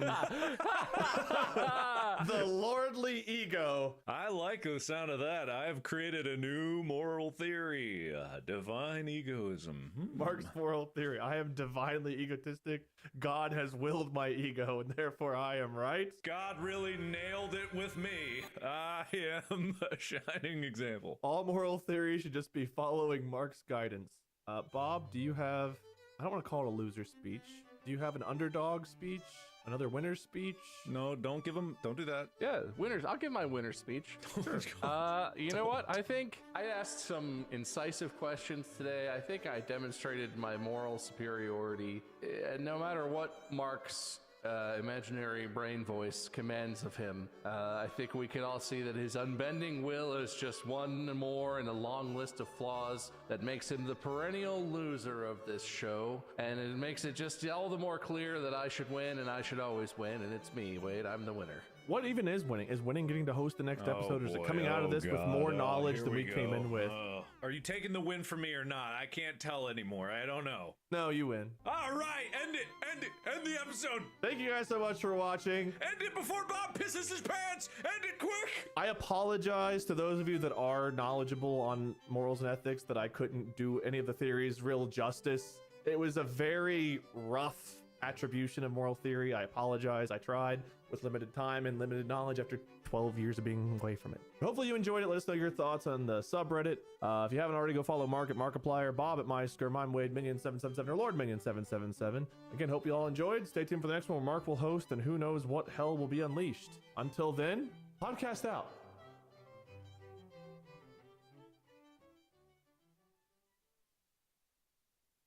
Be a barbecue hero with delicious, ultra-low net carb hero bread, buns, and tortillas. Soft and fluffy, high in fiber, and with 0 grams of sugar, up to 10 grams of protein, coming in at under 100 calories per serving. Oh, and did I mention they taste like their mouth-watering traditional versions? I mean, what's not to love? Use code AH10 for 10% off your first hero bread purchase at hero.co. That's AH10 for 10% off at hero.co. Looking for a cool toy at a fun price? Check out Toy Deals at Target. Every now and then, we have real and creepy experiences that make us question reality itself. You were there when that creepy thing happened to you, weren't you? Or were you? These true creepy glitch in the matrix stories will leave you wondering as well. She was there, wasn't she?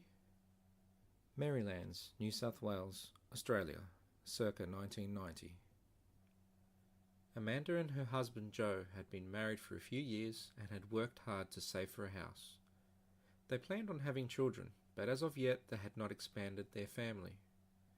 Amanda had the day off work this particular day, and she got up to help her husband get ready for the morning. Joe went off to work, and Amanda decided that she would lie down and go back to bed to get some rest. Soon Amanda drifted back off to sleep. She was not asleep long when she was woken up by the sound of movement in the house. And at first she thought it was just her husband getting ready for work. She ignored the noises of movement that came from the main area of the house and stayed in bed. Then she remembered that he had already left for work. She stirred out of bed and quietly made her way out of her bedroom to see what the noise was. She peeked out of the doorway from her bedroom to look into the main area of the house where the kitchen and dining areas were. She was shocked when she saw the figure of a young girl standing in the dining area. This figure, though, was a translucent white. It stood there looking at Amanda, and the two of them stared at each other in a creepy standoff. Amanda decided to try to walk up to the figure to figure out what it was, and Amanda was second-guessing her own eyes. As she approached the figure, it started to move away and giggle. Sorry guys, I had a little bit of an emergency. Playfully. Amanda reached out to touch the figure as she followed, but wasn't able to make contact. Amanda started to chase the figure around the open area of the house, and soon enough, she had chased the figure towards the open pantry area. From here, the figure of the girl had nowhere else to run from Amanda. Amanda went... Okay.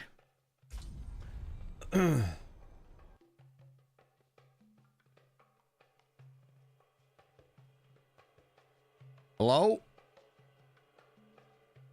Hey, what's up? Sorry about that, dude. I had a little bit of an emergency with Aaron. Well, is everything okay? Everything's fine. It's her kid. It's Jack. Like I said, he has autism, and he does shit and doesn't, I guess, I don't know how to explain it. He doesn't learn from it. Like, he broke his arm 2 times in a span of 3 months. The same arm. Oh, shit.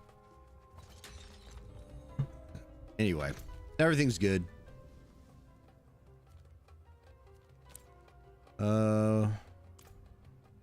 Shit. Okay, I have to teleport to you. Yeah, we just got our things, so we're waiting to start it. Okay.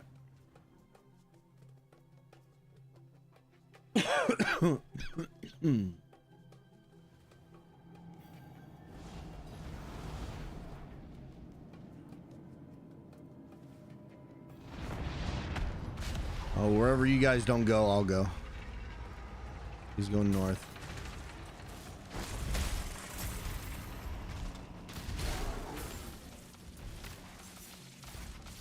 I'll go up. You want to go? Oh, this guy. I'm with this guy. Never mind.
I have quite a few of these too, so Yeah, we're doing kind of rotation, but I told them you had quite a few, so you're gonna have to help me fill up some of mine because I ain't got as many. That's fine.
Again, chat, I'm sorry, guys.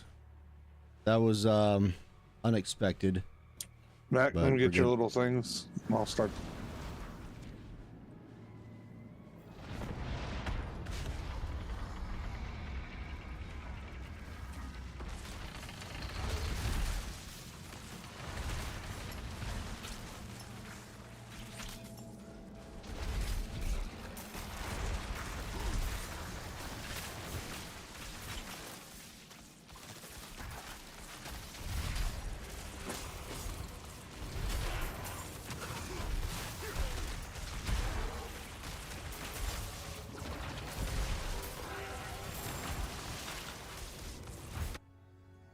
You missed a great podcast.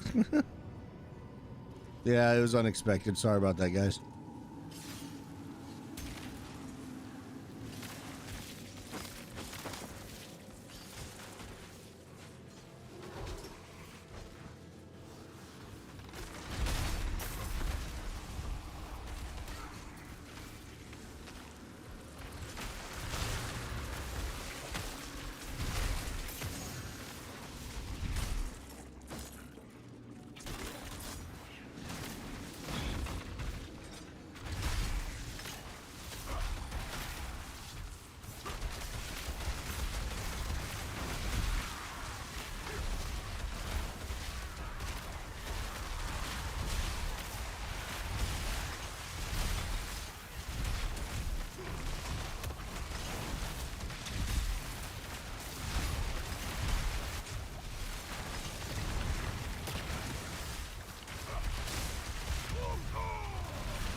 Should I turn the podcast back on? I feel like we can. With the new Dexcom G7, you can achieve better diabetes results without painful finger sticks. It sends your glucose numbers to your compatible phone or watch. You can always see where you are and where you're headed. See how food and exercise affects your glucose, making it easier to spend more time in range and lower your A1C.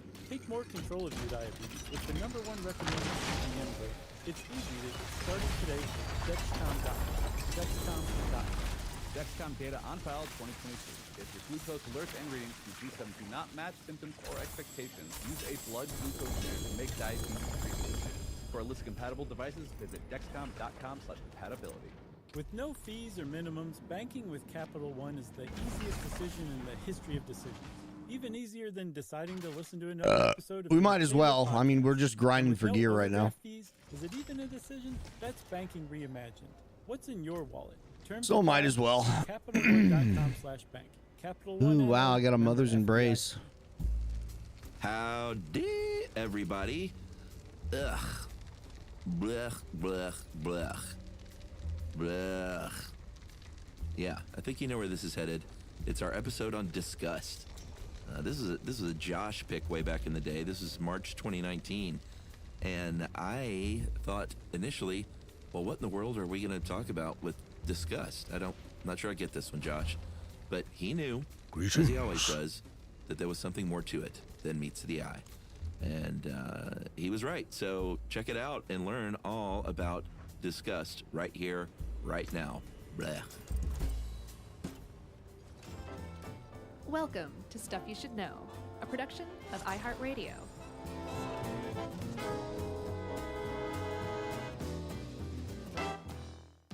And welcome to the podcast. I'm Josh Clark. Video's ready to go. Just need a thumbnail. Brian over there. Awesome.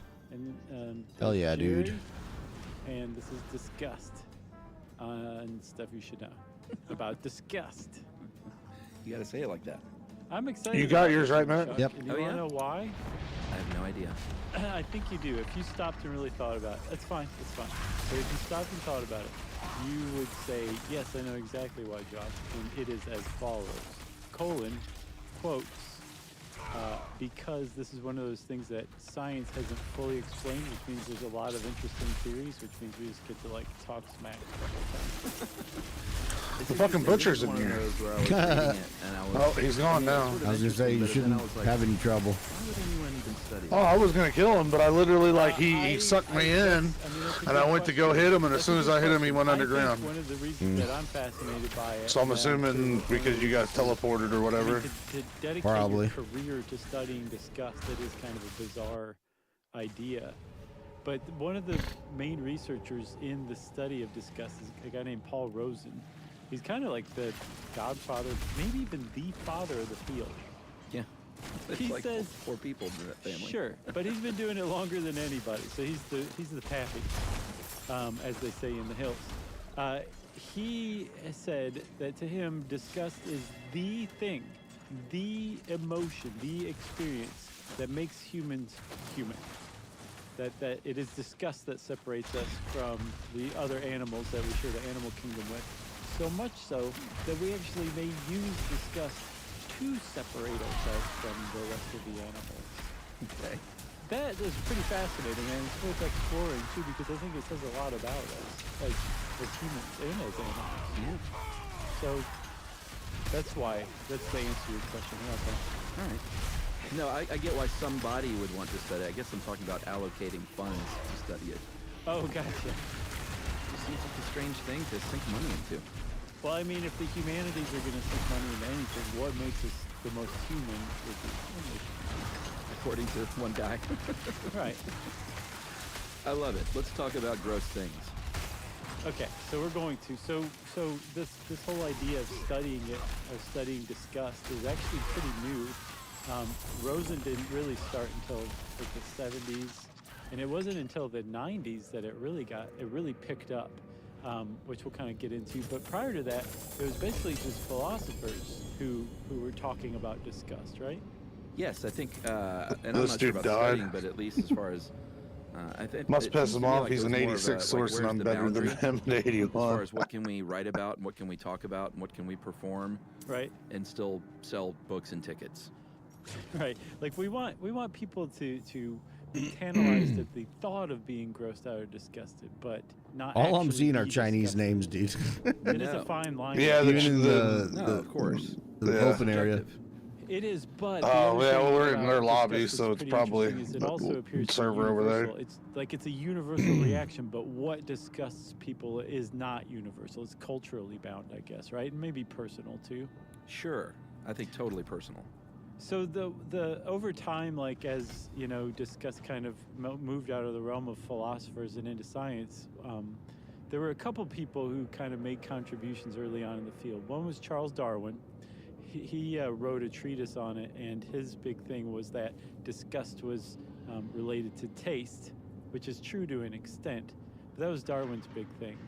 And then later on, there was a guy, a psychoanalyst named Andrus Angyal. And Andrus Angyal basically said that no, disgust is not really related to taste. It comes from the idea or the thought of putting something horrific into the mouth, which again kind of makes sense to a certain extent. But then when Rosen and friends came along, it really started to take off. And they actually managed to kind of categorize disgust into a few categories, which is what you do when you categorize things. Yeah, there's the first one is core disgust, and that's what you think of if you, like, you know, if poop or, I mean, everyone has their own triggers, but if like Motherfucker. vomit or feces or like entrails or chained something, me. like that's core disgust. That's an encounter with some sort of like physical contaminant that makes you, you know, make that face. Right. And that face specifically, that's another universal thing too, apparently. The face is, it's called the gape, which is your mouth is open, your tongue may or may not be sticking out, your nose is wrinkled, and your upper lip is raised. Interesting. I don't do that with my mouth open though.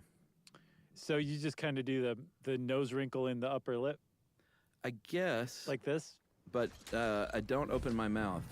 Right. So that's why I sort of like, I don't know, when it comes to stuff like this, I'm a little, when they make these sweeping statements like, everyone makes this face.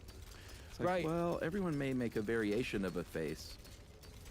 Of You a, know? like, kind of a, there's like a universal set of characteristics to the face that you could choose from that would fall into disgust, like that? Well, I don't know if you choose anything, but maybe your natural reaction. But Right. like, I don't open my mouth, and when I read that, like, everyone opens their mouth, I'm like, no, that's not true. So that I think one of the reasons why there is like this idea of it being universal is because evolutionary psychology, as we'll see, has said like, yes, this is our realm. We've got this. We're going to explain this one. And to fully explain it, it basically has to be universal. So I think that's another thing about the point where the study of disgust is right now. Like there's a lot of good ideas, some of which have kind of been shown to be probably true thanks to the Wonder Machine. But it's not fully explained, and so there are some Yes, we do ideas Nightmare in the Dungeons. descriptions that make it seem kind of Just wacky. one while I'm gone. Yeah, for sure. I'm gonna go in here and try to get that the second kind of disgust. Getting back to that, at least was, some of the animal nature disgust. XP which from is, it. apparently, Right. these are things that anything that reminds us. I gotta go run my that we're daughter's really this animals, and bus. Well, could, my there could be a wide range of things. Layton's there still going to from, school. She's like, feeling some okay people today. think So people eating all right. Well, I'll be with right their back. hands is disgusting, Mhm. and I think that would qualify under animal nature, because like you're eating like an animal, let's say. Sex, and we'll get into that more later. But apparently there's a baseline disgust for sex, which I'm not so sure about that one either. And then hygiene is another one. Poor hygiene is the animal nature disgust. Yeah, and another one is like you said, entrails, something that's called the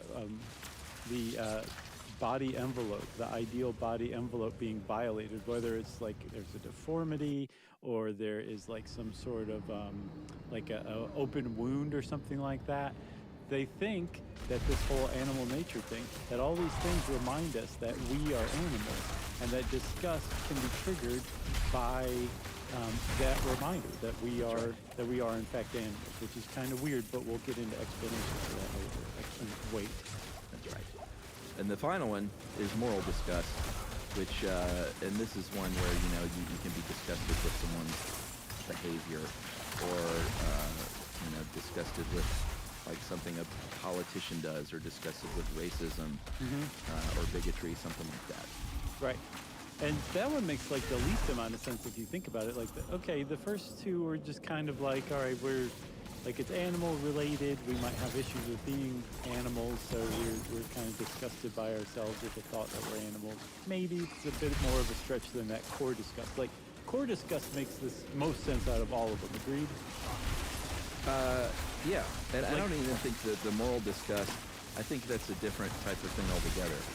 So that other people have proposed that like they're, like, some people have said, well, English speakers are just misusing the word disgust. They're That's what actually I think. talking. Right. Well, they've done studies of people in the Wonder Machine that shows that the region of the brain, the anterior insula, that usually lights up when you're shown a picture of, like, dog poop and said, you're going to eat this, your anterior insula lights up. That same region lights up when people are disgusted with other people morally. Yeah. Like, remember the ultimatum game? I don't remember. It used to come up all the time back in the day in our episodes. Oh, yeah. So if somebody was given a really, really low offer, a take it or leave it offer, that was so low and so unfair that the person said, I'm just leaving it. I actually don't want this free money because I find it insulting. That same part of the brain that is triggered by like fecal disgust is also triggered, which supports the idea that there actually is a moral dimension to disgust and that we experience it in the same way. Yeah. That's Okay. interesting. It is interesting, but it is like it's the most tenuous of those three, I think. So the way this all started out, there are a bunch of theories, but it makes sense that it might have been sort of an offshoot of distaste, which is, your body is conditioned, thanks to, evolution, to, if you eat something that's bitter or rotten, like your taste instinct is to throw it out and get rid of it, and it's a defense mechanism to save your life. And so the idea is that disgust developed out of that, and that it's just simply an evolutionary trait that could have, saved Tuk-Tuk's life, however many years ago. Yeah, and there's evidence apparently that this distaste, which is basically is an involuntary reaction, is like dropping something that's hot. Like, you don't stop and think like, wow, this cooking pan is about 550 degrees Fahrenheit, and then you drop it. I should probably drop it. Like, you just drop the pan. Distaste is the same exact thing, and they've actually seen it elsewhere in the animal kingdom. So we've probably experienced distaste since before we were humans, and it's just spitting something out that doesn't seem right in an effort to, I guess, keep the body from becoming polluted with disease, right? And they think that distaste somehow became a behavior that was laid over this, disgust was a behavior that became laid over this existing structure of distaste. Yeah, and that's interesting to me, because that means that it becomes, all of a sudden, it's not like you have to eat poop to be disgusted. Right. Like, the mere sight of poop now can disgust somebody. Yes. And that just happened over time, I think. So that is why Rosen says this is, like, disgust is the defining characteristic of humanity, because they suspect that other animals, at the very least almost all other animals, don't have the cognitive capacity to use their imagination to imagine themselves eating poop and being disgusted by it as a result, right? So that's why they say disgust separates humans from animals, because it requires imagination to go from an involuntary reaction of spitting out food to not even getting to the point where the food is in your mouth. You can imagine that you would have that reaction and experience the emotion of disgust, so you don't have to go through that process, that actually very dangerous process of eating something rotten to figure out that you shouldn't be eating it. You can imagine it beforehand, and that's the function that disgust, at least core disgust, provides humanity. It advances us We don't have to learn through trial and error over and over again not to eat rotting meat. We just know on some very basic level that that is a disgusting thing to do, and we have a reaction to it. Oh, you want to take a break? Yeah. All right, everyone. We're going to be right back right after this with more Discuss.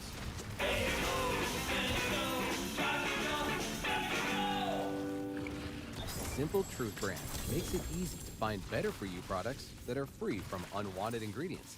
From fresh produce and snacks to household cleaners and more.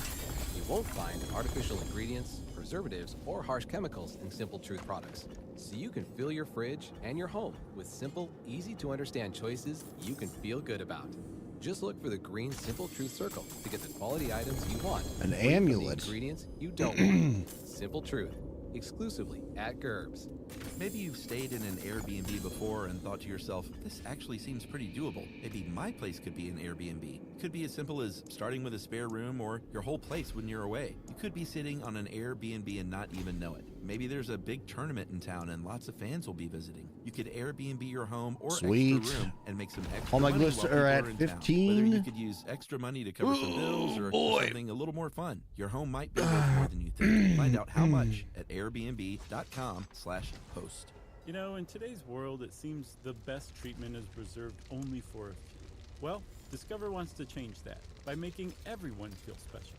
That's why, with your Discover card, you'll have access to 24/7 live customer service, as well as $0 fraud liability, which means you're never held responsible for unauthorized purchases. Ooh. Finally, no matter who you are or where you are in life, you'll feel special with Discover. Learn more at discover.com/credit card. Yeah, Limitations fucking... Jesus. It's loud. If that was strength, that'd be awesome. Go back to Tuk Tuk. And just like how this actually may have worked back in the day. Okay, I'm let's say back. Tuk Tuk and All right. his buddy Mok Mok are strolling along the tundra. You know, Chuck, after 11 years, I am surprised that we have a new character, and I am very pleased. It's Mok great. Mok? Yeah. Well, don't get used to him because Mok Mok he's about to die. Poor Mok Mok. So Tuk Tuk and Mok Mok are walking along the tundra. They find an old dead antelope, and Mok Mok is like, well, this doesn't smell great, but I tell you what, I'm gonna eat this thing because I don't have this genetic trait because my mom ate this stuff, and it's fine. And Tuk Tuk's like, I don't know, my friend, it looks and smells gross. I do have this genetic trait, so I'm gonna pass on that. So Mok Mok's like, you're a sucker, I'm gonna chow down on this rotten antelope. Right. And then Mok Mok gets sick and dies before Mok Mok can have any babies. And Yep. then if this happens thousands and tens of thousands of times over a huge population, you can see how over time it would be like any physical evolutionary trait that might evolve over time. And all of a sudden, Tuk Tuk's let me family get my is thriving today things. in the United States. All healthy descendants of Tuk Tuk, and Mok Mok is long gone. Right, and because Tuk Tuk was able to pass along his genes of being disgusted by rotten meat, and Mok Mok died before he could pass his genes of not being disgusted along. So natural selection or evolution selected for Tuk Tuks, right? Right, and Tuk Tuk was a prolific lover, as we all know. And I imagine Mok Mok in his dying words gasping, I regret never having seen the ocean. Yeah, probably so. It's a good Mok Mok. Everyone doesn't know, but it's true. I think you'll start this one when they're all in here. Chuck, that's the evolutionary psychology basis for explaining how disgust came along and was passed along, right? It makes sense on a very basic level. But Your it turn. starts to get less and less sensible, as you've already pointed out, as we start to add more and more inputs of disgust, right? Like, yes, it makes sense that either somehow the idea of not eating meat was passed along either genetically, or even you could say Tuk Tuk went back to the hunter-gatherer tribe and said, hey, let me tell you what happened to Mok Mok. It was crazy. He ate some rancid antelope, which I guess we all kind of thought was okay up to this point. But let me tell you, steer clear of the rancid antelope. You don't want to have anything to do that because it just killed Mok Mok. And everyone trusting Tuk and not just assuming that he hit Mok with a rock or something out in the wilderness and left him to die, that he actually did die from eating antelope. This became passed along. This is another way it could have happened. And that this like ancient knowledge, we just lost where the ancient knowledge came from. That was actually Tuk seeing Mok die. And instead it just became something that we came to think of as like instinct over time. You just don't eat rancid meat.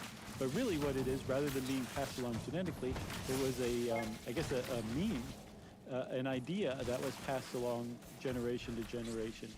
And it became so ingrained that we just confuse it for genes or instinct as well, which is another explanation of it. Both of them have like an evolutionary component to it, for sure. Yeah, and then over time, that even changes to where, like, it's not like humans. Like, let's talk about a human body, like a dead human body. Well, you probably wouldn't poke it because your evolutionary instinct is to probably just stay away from that body. Well, that's what the stick is for.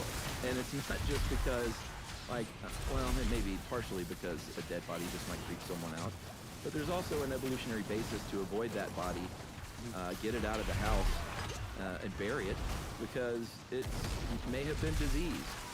And they've even done studies. There was a study in 2004 in Biology Letters, just the greatest teen science mag out there. Tiger beak in biological science. So Biology Letters said that they did a study where they found the images of objects that held what was called a potential disease threat.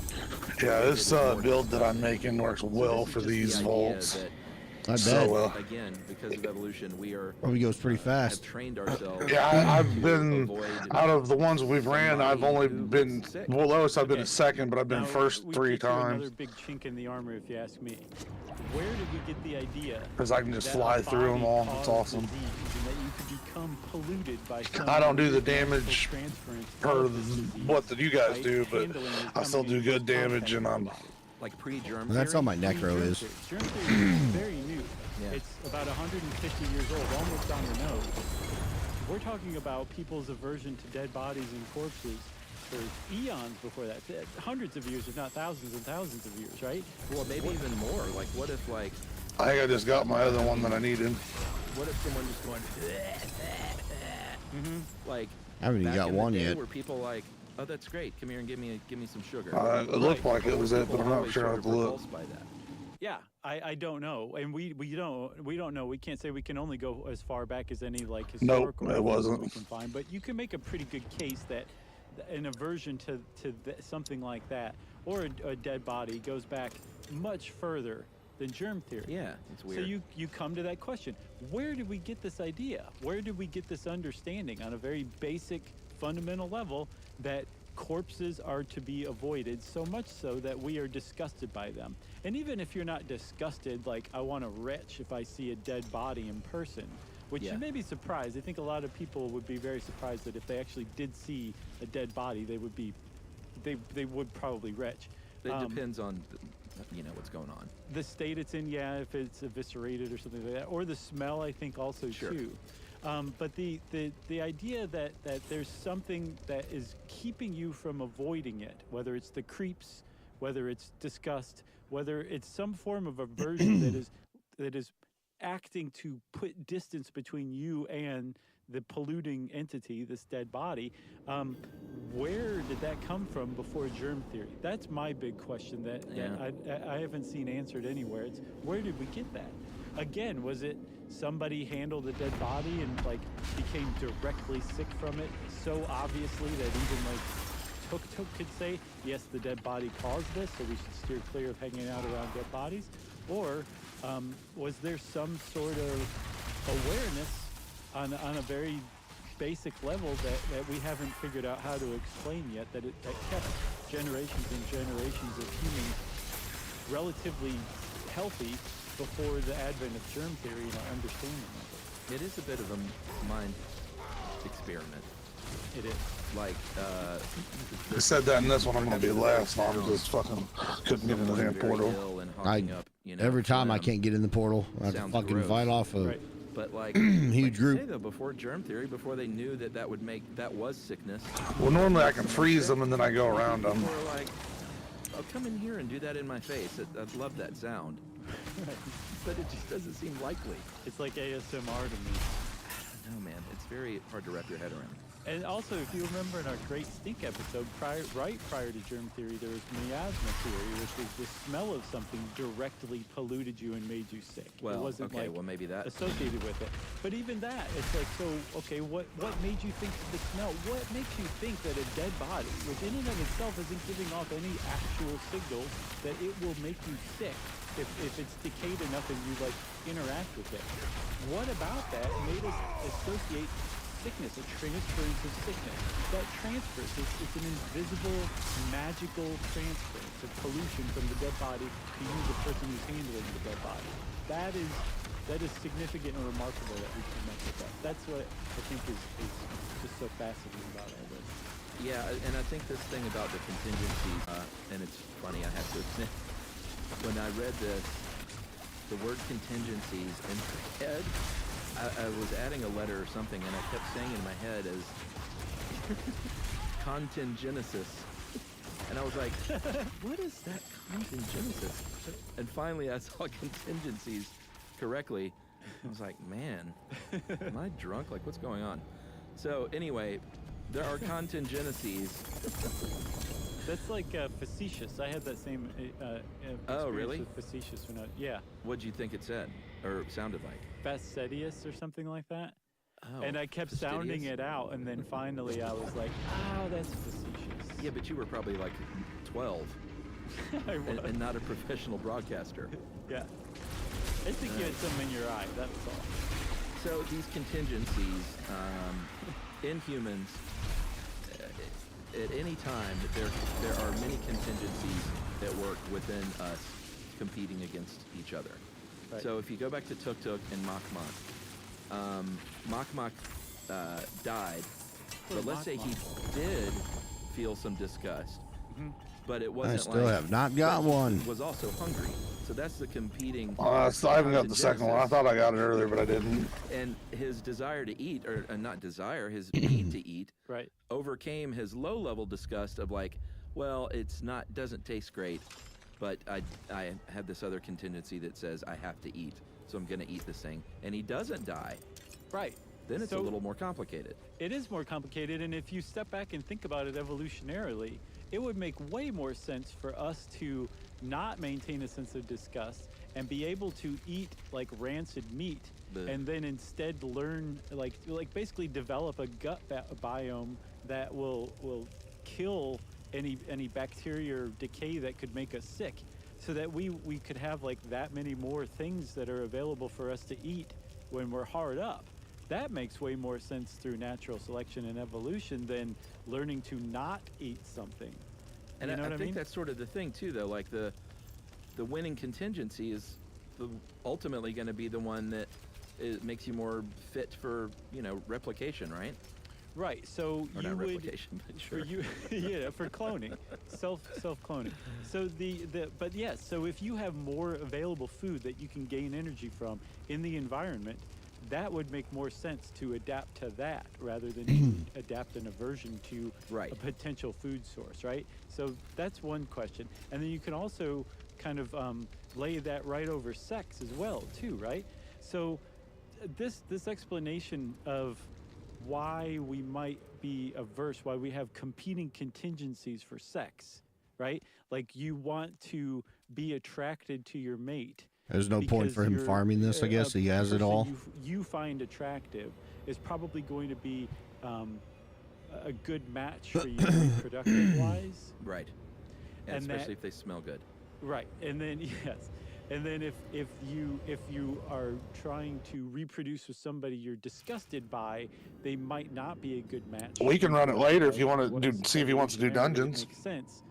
That's some I mean, mental it gymnastics right doesn't there. matter to me. I can do it. It makes more sense to just say, here's an example of evolution screwing us up, of natural selection screwing us up. That's what I'm saying. We could do it together later. It's just going to take a little bit longer, but if we get a full party, maybe it'll be all right. Missing out on sex, or at least deriving pleasure. I mean, from I'm sex doing around 100 we mil are possibly hits. disgusted by Oh, never the mind. I act guess of he sex left. If we step back and think about it in the right way. Right. You see what I'm saying? Sure. So there's a lot of holes here, which is why, I mean, I've got both of my 6-shooters. I'm about to start shooting them in the air out of glee. The only thing that sucks for me is I don't have my resistance. Yeah, another thing that I found interesting too from this was the mere reaction. Apparently, most people open their mouths. I keep mine shut. But regardless, we all have a disgust reaction. I'll be right back. guess I if gotta you throw something in don't, the fridge real quick. Then you're probably a serial killer. Like if you saw someone, yeah, like open up and smell like rotten meat and literally just kept this stone face, and we're like, that smells really bad.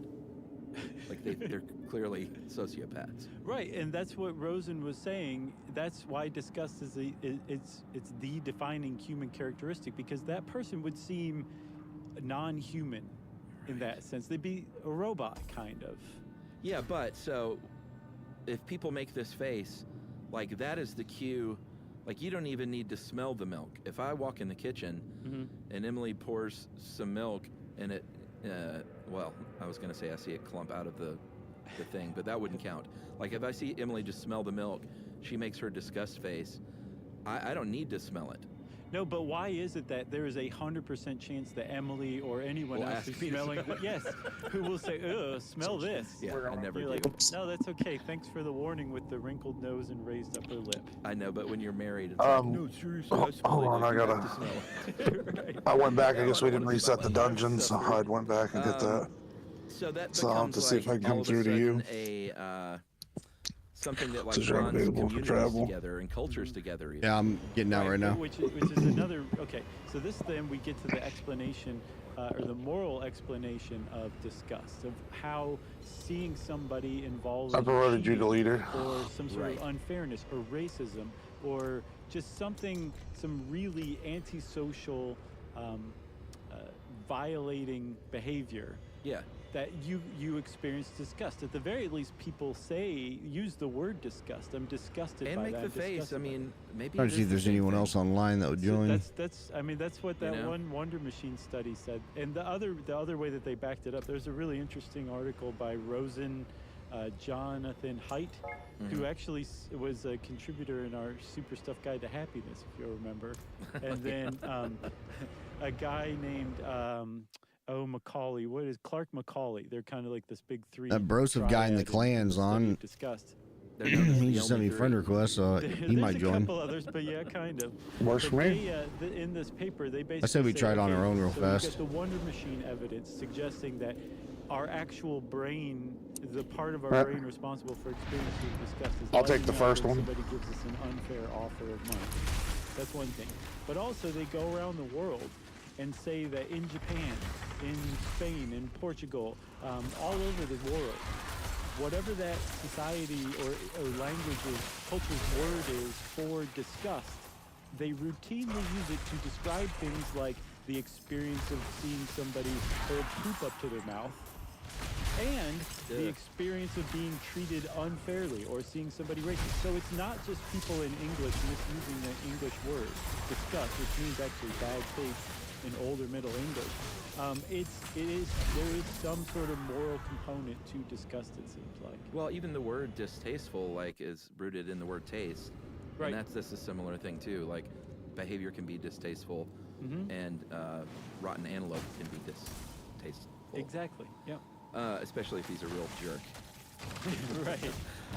The other interesting thing about the work that Jonathan Haidt did was this tying it to political ideology. Jeez, what is wrong with me today? I thought that was super interesting because they did research and they found that people who are more sensitive to disgust and tend to be more socially conservative, and that can be exploited. So when you go to a major news outlet that may be conservative, that is why you are more likely to see photos of unwashed or sick immigrants approaching the border, and not like pictures of like the handsomest, most fit immigrant approaching the border, because that will, at least according to this study, they have a higher, more powerful emotion of disgust. Right. It's hijacking your ability to experience moral disgust because apparently it's really, really easy to come up and poke to push a person's disgust buttons. And from what the study says is that this happens a lot, way more than we're cognizant of, and that if we can make ourselves cognizant of it, we could actually defend against it a little more. Yeah, I mean, they're not going to. Fox News isn't going to put the guy that looks like. You said it. You said it. You said the name. They're not going to put the guy that looks like Antonio Banderas in the immigrant caravan. Hello. I'll do this down one. I didn't realize you didn't do it. As their front page lead photo, you know, it's going to be the person that's on the stretcher that's sick and dying. Right. And that's going to cause this reaction of disgust. Like, they look what's happening. CGI flies, like flying around the person. Can't you see Antonio Banderas walking up in the video and going, "This wall is too sexy"? And then the other interesting thing about that whole study that he was doing, that Haidt was doing, was they also found that people make harsher judgments when they're exposed to a disgusting stimulus. So it usually was a smell, like the smell of a tootie booty. A shot duck. And if you smell this flatulence, you would react more harshly toward like a photo of something. Right. That might disgust you just a little bit. I want to know the methodology of this study pretty badly. Like, was it just one of those things where they just kind of suddenly the area between you and the researcher filled with the fart smell? Well, where do you get the fart smell? Is there a synthetic or? I think there is. You probably, like, at some novelty joke shop, they picked up like a spinning bow tie while they got the canned fart too, right? They're like, thank you, here's your $10 and have a good day, and they shake their hand, there's a buzzer. Right, exactly. So, but I mean, like, is this, so were they were talking about something like, you know, what kind of a prison sentence would you, what kind of a prison sentence would you give to somebody, and like this fart smell just kind of comes up, but like they're just not talking about it. I would guess that's how you would have to do it, right? Dude, I had a stranger ask me the other night if I farted. Oh, yeah? Had you? No, I was at the Fleetwood Mac concert, standing in the beer line, and this guy in front of me turned around with his wife and fully just said, "Did you fart?" And I went, "Nope." And I was like, "I would tell you if I did." Did he look at his wife and go, "Did you fart?" No, but then we got to talking, and I was like, "Guys, I hate to tell you," I said, "I don't even smell anything, so I think you're looking in the wrong direction." And then he felt like, I was a little drunk, so I didn't care. I was playing along, but then he felt like really bad and was over-apologetic. And I was like, dude, you're going to ask someone if they farted. Don't then turn around and be weirdly ashamed of that. Like, get all weepy? Own it. So, yeah, does the guy not know the whole "he who smelt it dealt it" idiom? No. Maybe it was the first date, and that was the deal. Maybe he did. Yeah. But he really played it off well. Into balls, into spines, into fingers, into hearts. Sorry, I was messing with my wife. I'm coming.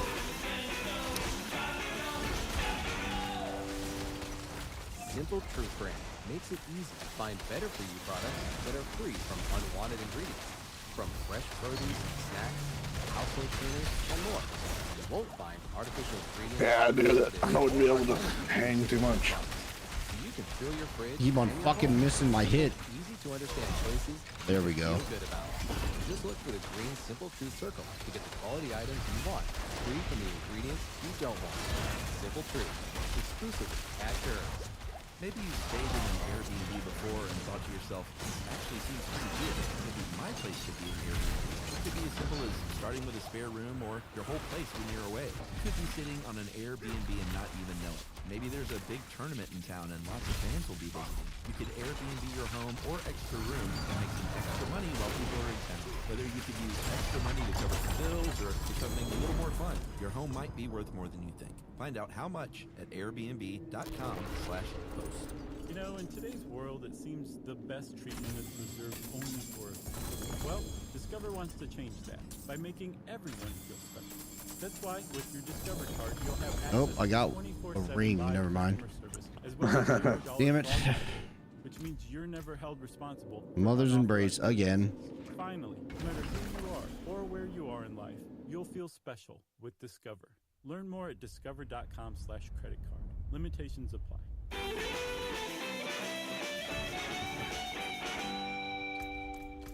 All right, it's back. Chuck is back now. Everything's fine in here. and we are still talking about disgust. Let's just kind of go over this real quick one more time, okay?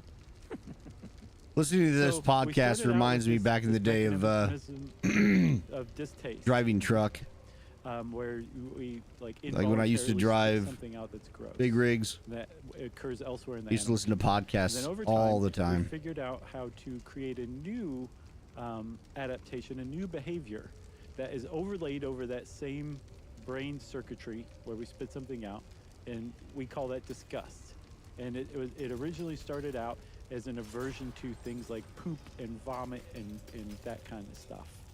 And then that evolved even further, because at some point we said we're better than animals, and I don't like to be reminded of an animal. And I guess that desire to not be reminded of an animal developed so much that it became overlaid over that disgust emotion that had hijacked the distaste emotion. And then at some point, finally, it reached the moral structure, and that hijacked the animal and the core and the distaste, to where now just the idea of somebody behaving in a certain way can disgust us. And the whole thing that really kind of changed and made it human was the addition of imagination and symbolism to these ideas, so that we didn't even have to taste or smell or see anything anymore.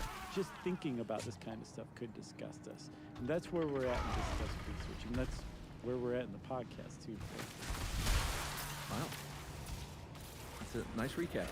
Thank you. All right, so culturally, it depends on where you are in the world and what you might be disgusted by. So while it is universal, it's not like every single thing is universal. People eat things in some parts of the world that other parts of the world might think are disgusting. And that, again, is a thing that basically says, I'm a part of this family, I'm a part of this culture, I'm a part of this group. The fact that, like, I'll eat eyeballs right out of a fish. Right out of a fish's head, scoop it out and eat it. Right. I might think that's disgusting, but that's not like necessarily like taboos are not the same in cultures all over the world. Yeah, whether it's food, apparently they think maybe even, cannibalism, obviously. Some cultures don't view incest as taboo as other cultures do. So some of the things that we would think would be universally disgusting aren't universally disgusting. And the whole idea of food, too, shows that you can learn to not find something disgusting, or never find it disgusting at all, because you were just raised in a culture that eats this food and values it. But to somebody else from outside of the culture, when they see that food, they are disgusted by it. So yeah, there's a lot of lack of universality in disgust that we might assume would be there that actually isn't. Yeah, I mean, vegetarianism and veganism is a perfect example. Someone can eat meat until they're in their mid-20s, and then all of a sudden switch to veganism, and a year later, the mere sight of meat might disgust them, whereas the year before they were chowing down on it. Which I would guess that's just like you restructuring your brain circuitry, basically, right? Yeah, I think so, probably. I mean, that would make sense. But so something that never disgusted you before can become genuinely disgusted. Or the other way around, I imagine. Well, yeah, I mean, you can learn to eat other cultures' foods that you were disgusted by. And I know people that were vegan that eat meat now. Right, yeah. You can also learn to eat broccoli over time. Broccoli's good. It's not, though. It really is. Roast it in the oven, delish. Okay, I will give you that roasted broccoli is okay, but if it's steamed or just like floppy in any way, I've had bad experiences with it over the years. It sounds like someone's overcooking the broccoli. Not anymore, but yes, I think Mom be and Dad used to overcook it quite a bit. Yeah, I go for al dente when it comes to most vegetables. Yeah, but Like- roasted is good. Mushy is a food quality that kind of disgusts me. So food preparation is important. Like, I know we're just kind of kidding about the broccoli, but like let's say an eggplant or a squash. If you cook that thing till it's really mushy, it's really gross to me. But I will totally eat an eggplant if it's nice and firm. Yeah. I mean, the texture is enormous. It also affects taste too, which doesn't make any sense except for like it's part of the experience of it, right? Yeah, but true disgust happens for me, I think. It's not just like, I don't prefer that, like, mushy food really, really grosses me out. Well, there's something that Ed actually hit upon early on in this, is that like disgust it goes around our conscious thoughts, right? Yeah. Like you're not like, this broccoli is not to my preference. It is way too floppy and mushy, and I'd prefer to not have it in my mouth anymore. So blah, and you spit it out, and it just falls back onto your plate. Instead, you put it in your mouth, especially if you're not expecting it to be mushy, and you start chewing it like you expect it to be good. Your reaction, without even thinking, is going to be bleh, just spit it out, probably. And you might not actually spit it out, but that will be your first reaction, and you might have to stop yourself, like bring your napkin up to your mouth or whatever. And that's one of the things that like really kind of is a hallmark characteristic of disgust. When it is experienced, it goes around our intellect and our conscious thought. It's a basic reaction. Yeah, and it can also get out of hand as far as the if the idea is that at its root we're trying to avoid disease and dying. We've all heard of cases, phobias really, that develop and pathologies out of fear of germs or dirt or cleanliness. Anyone who's ever seen the great movie Safe by Todd Haynes, that was a movie about that, where this woman sort of slowly unwinds and eventually ends up in a community where everyone is obsessed with this kind of compulsive cleanliness. Who's the woman? It's Julianne Moore. I haven't seen that yet. Is it pretty good? It was great. I mean, it's a long time ago. It's in the early 90s, I think. Okay. Some of her earlier work. But that's just an example of how that can happen and how it can get out of hand until basically you have a compulsive disorder that may have started out of a legit environmental disgust reaction to disease. Right. Yeah. That's what they think is the basis of possibly all of it. That has to do with disgust, or a drive to feel clean, or to get rid of germs, or to be afraid of germs, that kind of thing. That it's your being indoctrinated into disgust went a little too far, and your brain's disgust reaction just became too powerful, and now it has this kind of crippling effect on your life. Yeah, but it can also it's oddly there are things that have nothing to do with disease and dying that have been kind of labeled as disgusting, and Ed points out acne is one of them. That might trigger a disgust reaction in some people, and it's really completely harmless. It is, but it's playing upon an inadvertent Oh my God, come on. predisposition to be grossed out by things like disease, a sore, a pox, a pustule. It has nothing to do with that. It just kind of resembles it. In the exact same way, people find slugs and snails disgusting, and they suggest that it's because they look like they're covered in mucus. Even though it's not actually mucus, it reminds us of mucus, so we're disgusted at the thought of touching one of those things. Same thing. They're not disease carriers, but they remind us of it. That's the key. Because disgust works hand in hand with human imagination. I got Emily one of those Pop-It pals. Have you seen those? No, what is it? You know how she's pretty obsessed with zit popping. And she doesn't watch, she's not one of those people who watches the stuff on YouTube. Yeah. But it's just like a personal thing. But I saw it on Shark Tank. There's this thing now. It's about the size of a bar of soap. Okay. But it's made out of silicone. It's kind of this squishy rubber rectangular bar.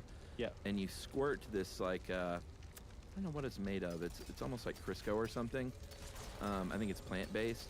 And you fill it up with that, and the top of it is covered with all these little dimple holes, and you pop them, and it comes snaking out just like the best pimple you've ever seen. That's amazing. So I kept trying to imagine that this was going on the person's face. Now I see. It's just basically here, keep busy with this and leave my face alone. Yeah, you just whatever, you set it in your lap and just pop away. That's really awesome, man. Yeah, it was really satisfying for her too. I thought she might be like, no, this is not the same, but she was obsessed with it for That's awesome. a couple of days.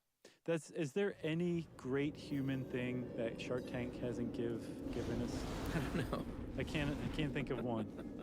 Yumi has a thing for cauliflower ear, and she'll sometimes watch videos of cauliflower ear being drained, and it's like, I can't hang, man. Did you ever date a wrestler? No. Not that I know of, but Mr. Chance, I guess.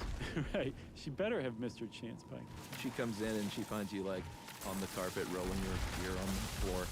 Isn't that how wrestlers get it? I think they get it from like a trauma to the ear, like a punch to the ear, or like a impact to the ear, and then like it swells up, and then it turns into like scar tissue or like just pussy infected edema. Well, which is why they wear the ear covers. Yes. Well, that and to look cool. It looks kinda cool somehow. So it offsets the singlet, which is the least cool thing you can wear. It's pretty uncool, I have to say. Sorry, wrestlers, but the entire rest of the world thinks that the singlet's is uncool. It's not just us. Oh boy. So let's talk about the disgust scale real quick. You have that? Yeah, you know, I didn't even look at this because I thought it might be fun if you just went through a few of those with me. Oh, okay. Well, this is a great idea, Chuck. Just make it into a game. Still innovating after 11 years. I'm so proud of us. So Paul Rosen and John Haidt and a couple of other people came up with Clark McCauley. And Clark McCauley, I'm just going to say the first person. They came up with a disgust scale. Okay? Yes. So Chuck, between 0 and 4, 0 being strongly disagree, and 4 being strongly agree, meaning it's very untrue or very true about you. Okay. Please indicate how much you agree with each of the following statements, or how true. Between 0 and what? 3? 4. Okay, 4. 0 strongly disagree, it's very untrue about you. 4 strongly agree, it's very true about you. You might be willing, I might be willing to try eating monkey meat under some circumstances. Strongly disagree, 4. That's a 0. Okay, 0. Okay. It would bother me to be in a science class and to see a human hand preserved in a jar. Obviously that would not bother me because when I saw the human head in a bucket, very famously, my reaction was, there's a human head. Okay. Whereas the person with me was really disgusted. Right, yeah, and I think understandably so. I love that story. Okay, here's another one.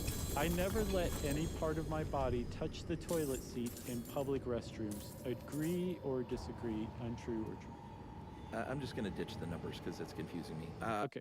That doesn't really bother me that much. I know that probably really disgusts you. No, well, yeah, I just have to go to another place. Oh, see, when I do that. I don't mind, man. I know that's gross probably, but whatever. Okay, here's one more from this one, then we're going to do another set. You ready? Okay. I would rather eat a piece of fruit than a piece of paper. Well, yeah, I'd rather eat a piece of fruit. Okay. Okay. I think that's just like a baseline one that they use. Yeah, okay. maybe so. So then between 0 and 4, rate these not disgusting at all or extremely disgusting. All right, just say one of those two, okay? You see maggots on a piece of meat in an outdoor garbage pail. Very disgusting.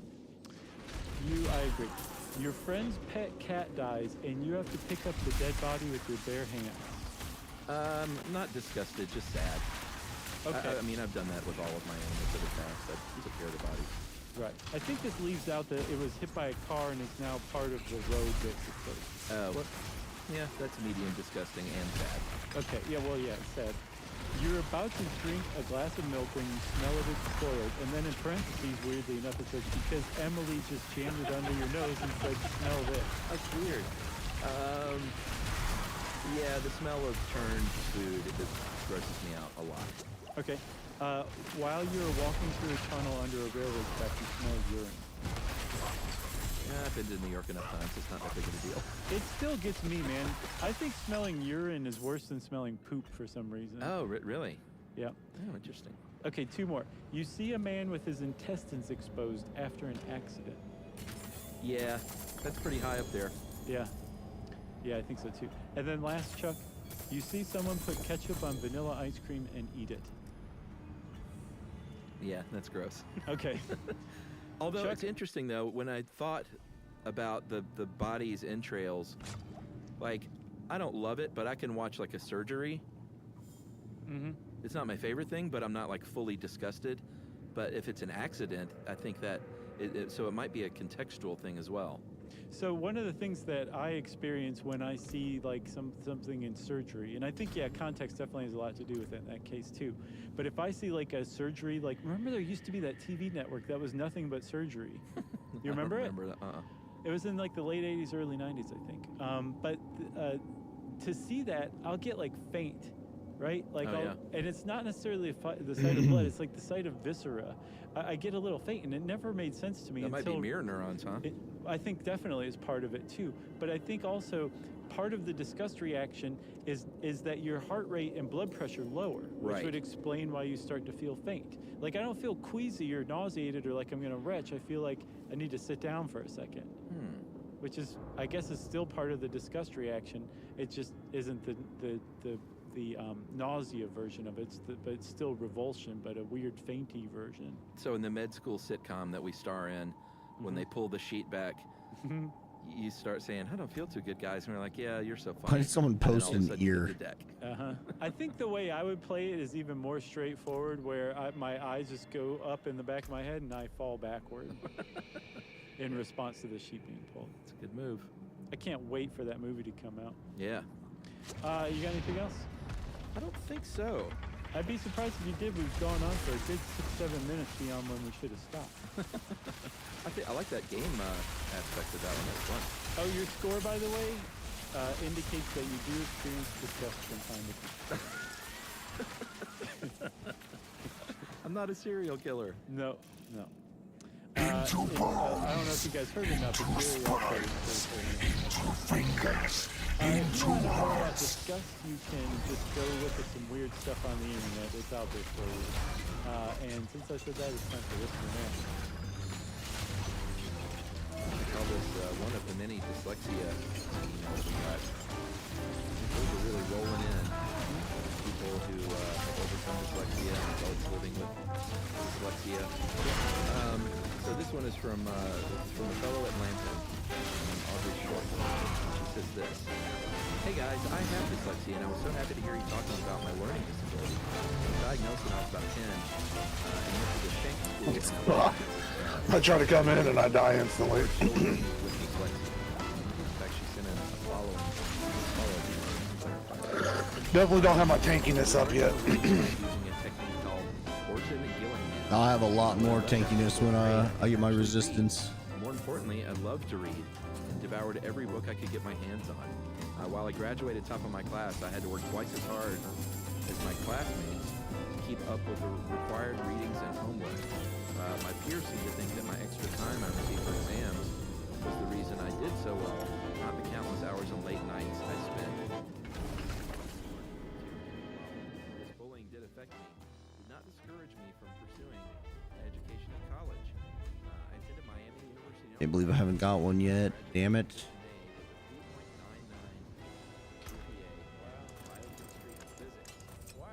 I plan to attend a PhD program at Harvard or UC Berkeley. I'm not saying this to brag, but to tell other children with dyslexia to keep trying. I know so many students are afraid to ask for extra time or accommodations because they don't want to be bullied or stand out. I'm proud of my dyslexia because it has forced me to learn how to stand up for my student rights. I've made it to where I am today by utilizing the tools given to me, like extra time. And I want to encourage all people with learning disabilities to seek help because you are intelligent and your unique perspective just might change your field entirely." Nice. That was Audrey? Audrey Short. Great Man, email. Audrey, that is a great email. So that kind of replaces that whole, look, this famous person made it. You can just tell people, let me tell you about Audrey Short. Yeah, agreed. Okay. Way to go, Audrey. That's fantastic. Congratulations early on graduating with a 3.99. That's impressive. And good luck in grad school. If you want to get in touch with us like Audrey did, you can go on to stuffyoushouldknow.com and check out the social links there. You can also send us an email. Send it off to stuffpodcast@howstuffworks.com. Stuff You Should Know is a production of iHeartRadio. For more podcasts from iHeartRadio, visit the iHeartRadio app, Apple Podcasts, or wherever you listen to your favorite shows.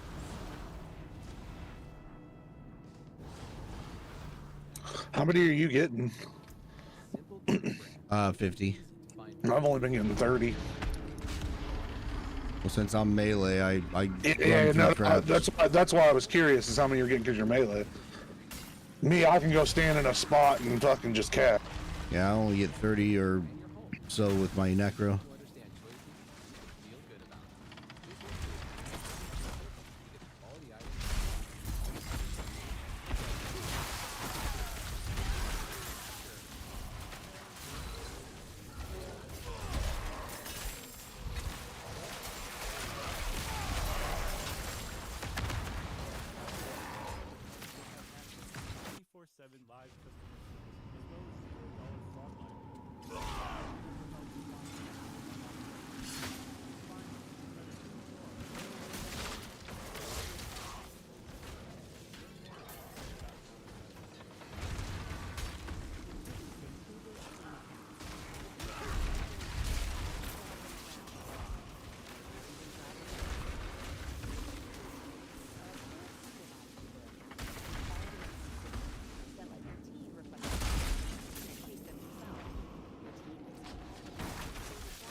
I think I'm going to end stream, guys. It's just a chill morning, to be honest.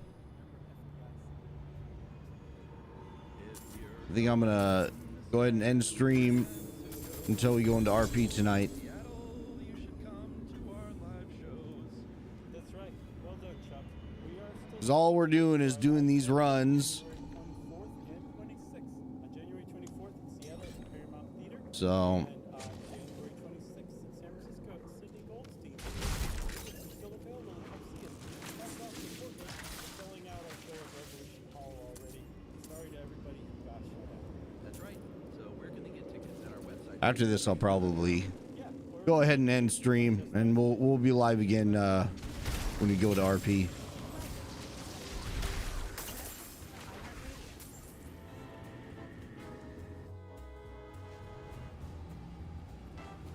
And welcome to the podcast. I'm Josh. Here's Chuck.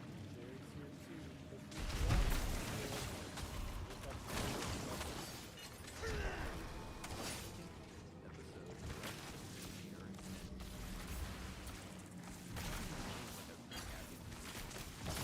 I don't know. Probably because we knew we were going to be so bummed out after Jonestown. We needed something that was a pick-me-up. And what's crazy is this actually is a pick-me-up compared to Jonestown. Oh boy, tough to parse out. So thank you to Lydia for guiding into this tough story. And also, this episode, we want to issue a very big trigger warning because in it, we are talk about a very bad man and some bad things he did, which included sexual assault. Minors. So, trigger warning. Know that going in. Now we're gonna. There's very few stories that have like a clear-cut villain. But this is one of them. And the villain, who's also the center of our story, the person at the center of our story, is a man named Ken Rex McElroy. Yeah. Which, I mean, all you need to hear is that name, really, I think, and it kind of just puts a weird chill down your spine. You can't quite identify that. Yeah, this is a story that you may have heard of before. There's no shortage of content about Ken McElroy. There was a book written in 1988 by Harry McLean, a crime writer, called In Broad Daylight, you know it's coming, a murder in Skidmore, Missouri. There was a documentary just a few years ago in 2019 called, a documentary series actually, called No One Saw a Thing, which I watched the first episode. How is it? I didn't get a chance to yet. Well, we'll talk about it. It's okay. It's got like a 7+ on IMDb. That's really something. Check it out. 6-. Okay. Yeah, that's not too bad. It's okay. I mean, not a ton of light was shed, so maybe it's because if I went into it blind, it might have been a little better. Gotcha. But there's also a 1991 TV movie starring Brian Dennehy and Marcia Gay Harden, which actually... oh my a gosh. very bad YouTube version of it. I didn't use my shout. I scrubbed through a little bit of it, but it's actually not terrible for a 1991 TV movie, largely because Brian Dennehy is perfectly cast and awesome. Yeah, he really is. I don't understand why they changed the name. Did Harry McLean change the names for In Broad Daylight? I didn't read the book, but I don't know. Sometimes they do that with TV movies. Well, regardless, the innocent, you know? I scrubbed ahead to the last, probably 30 minutes. Saw the good stuff.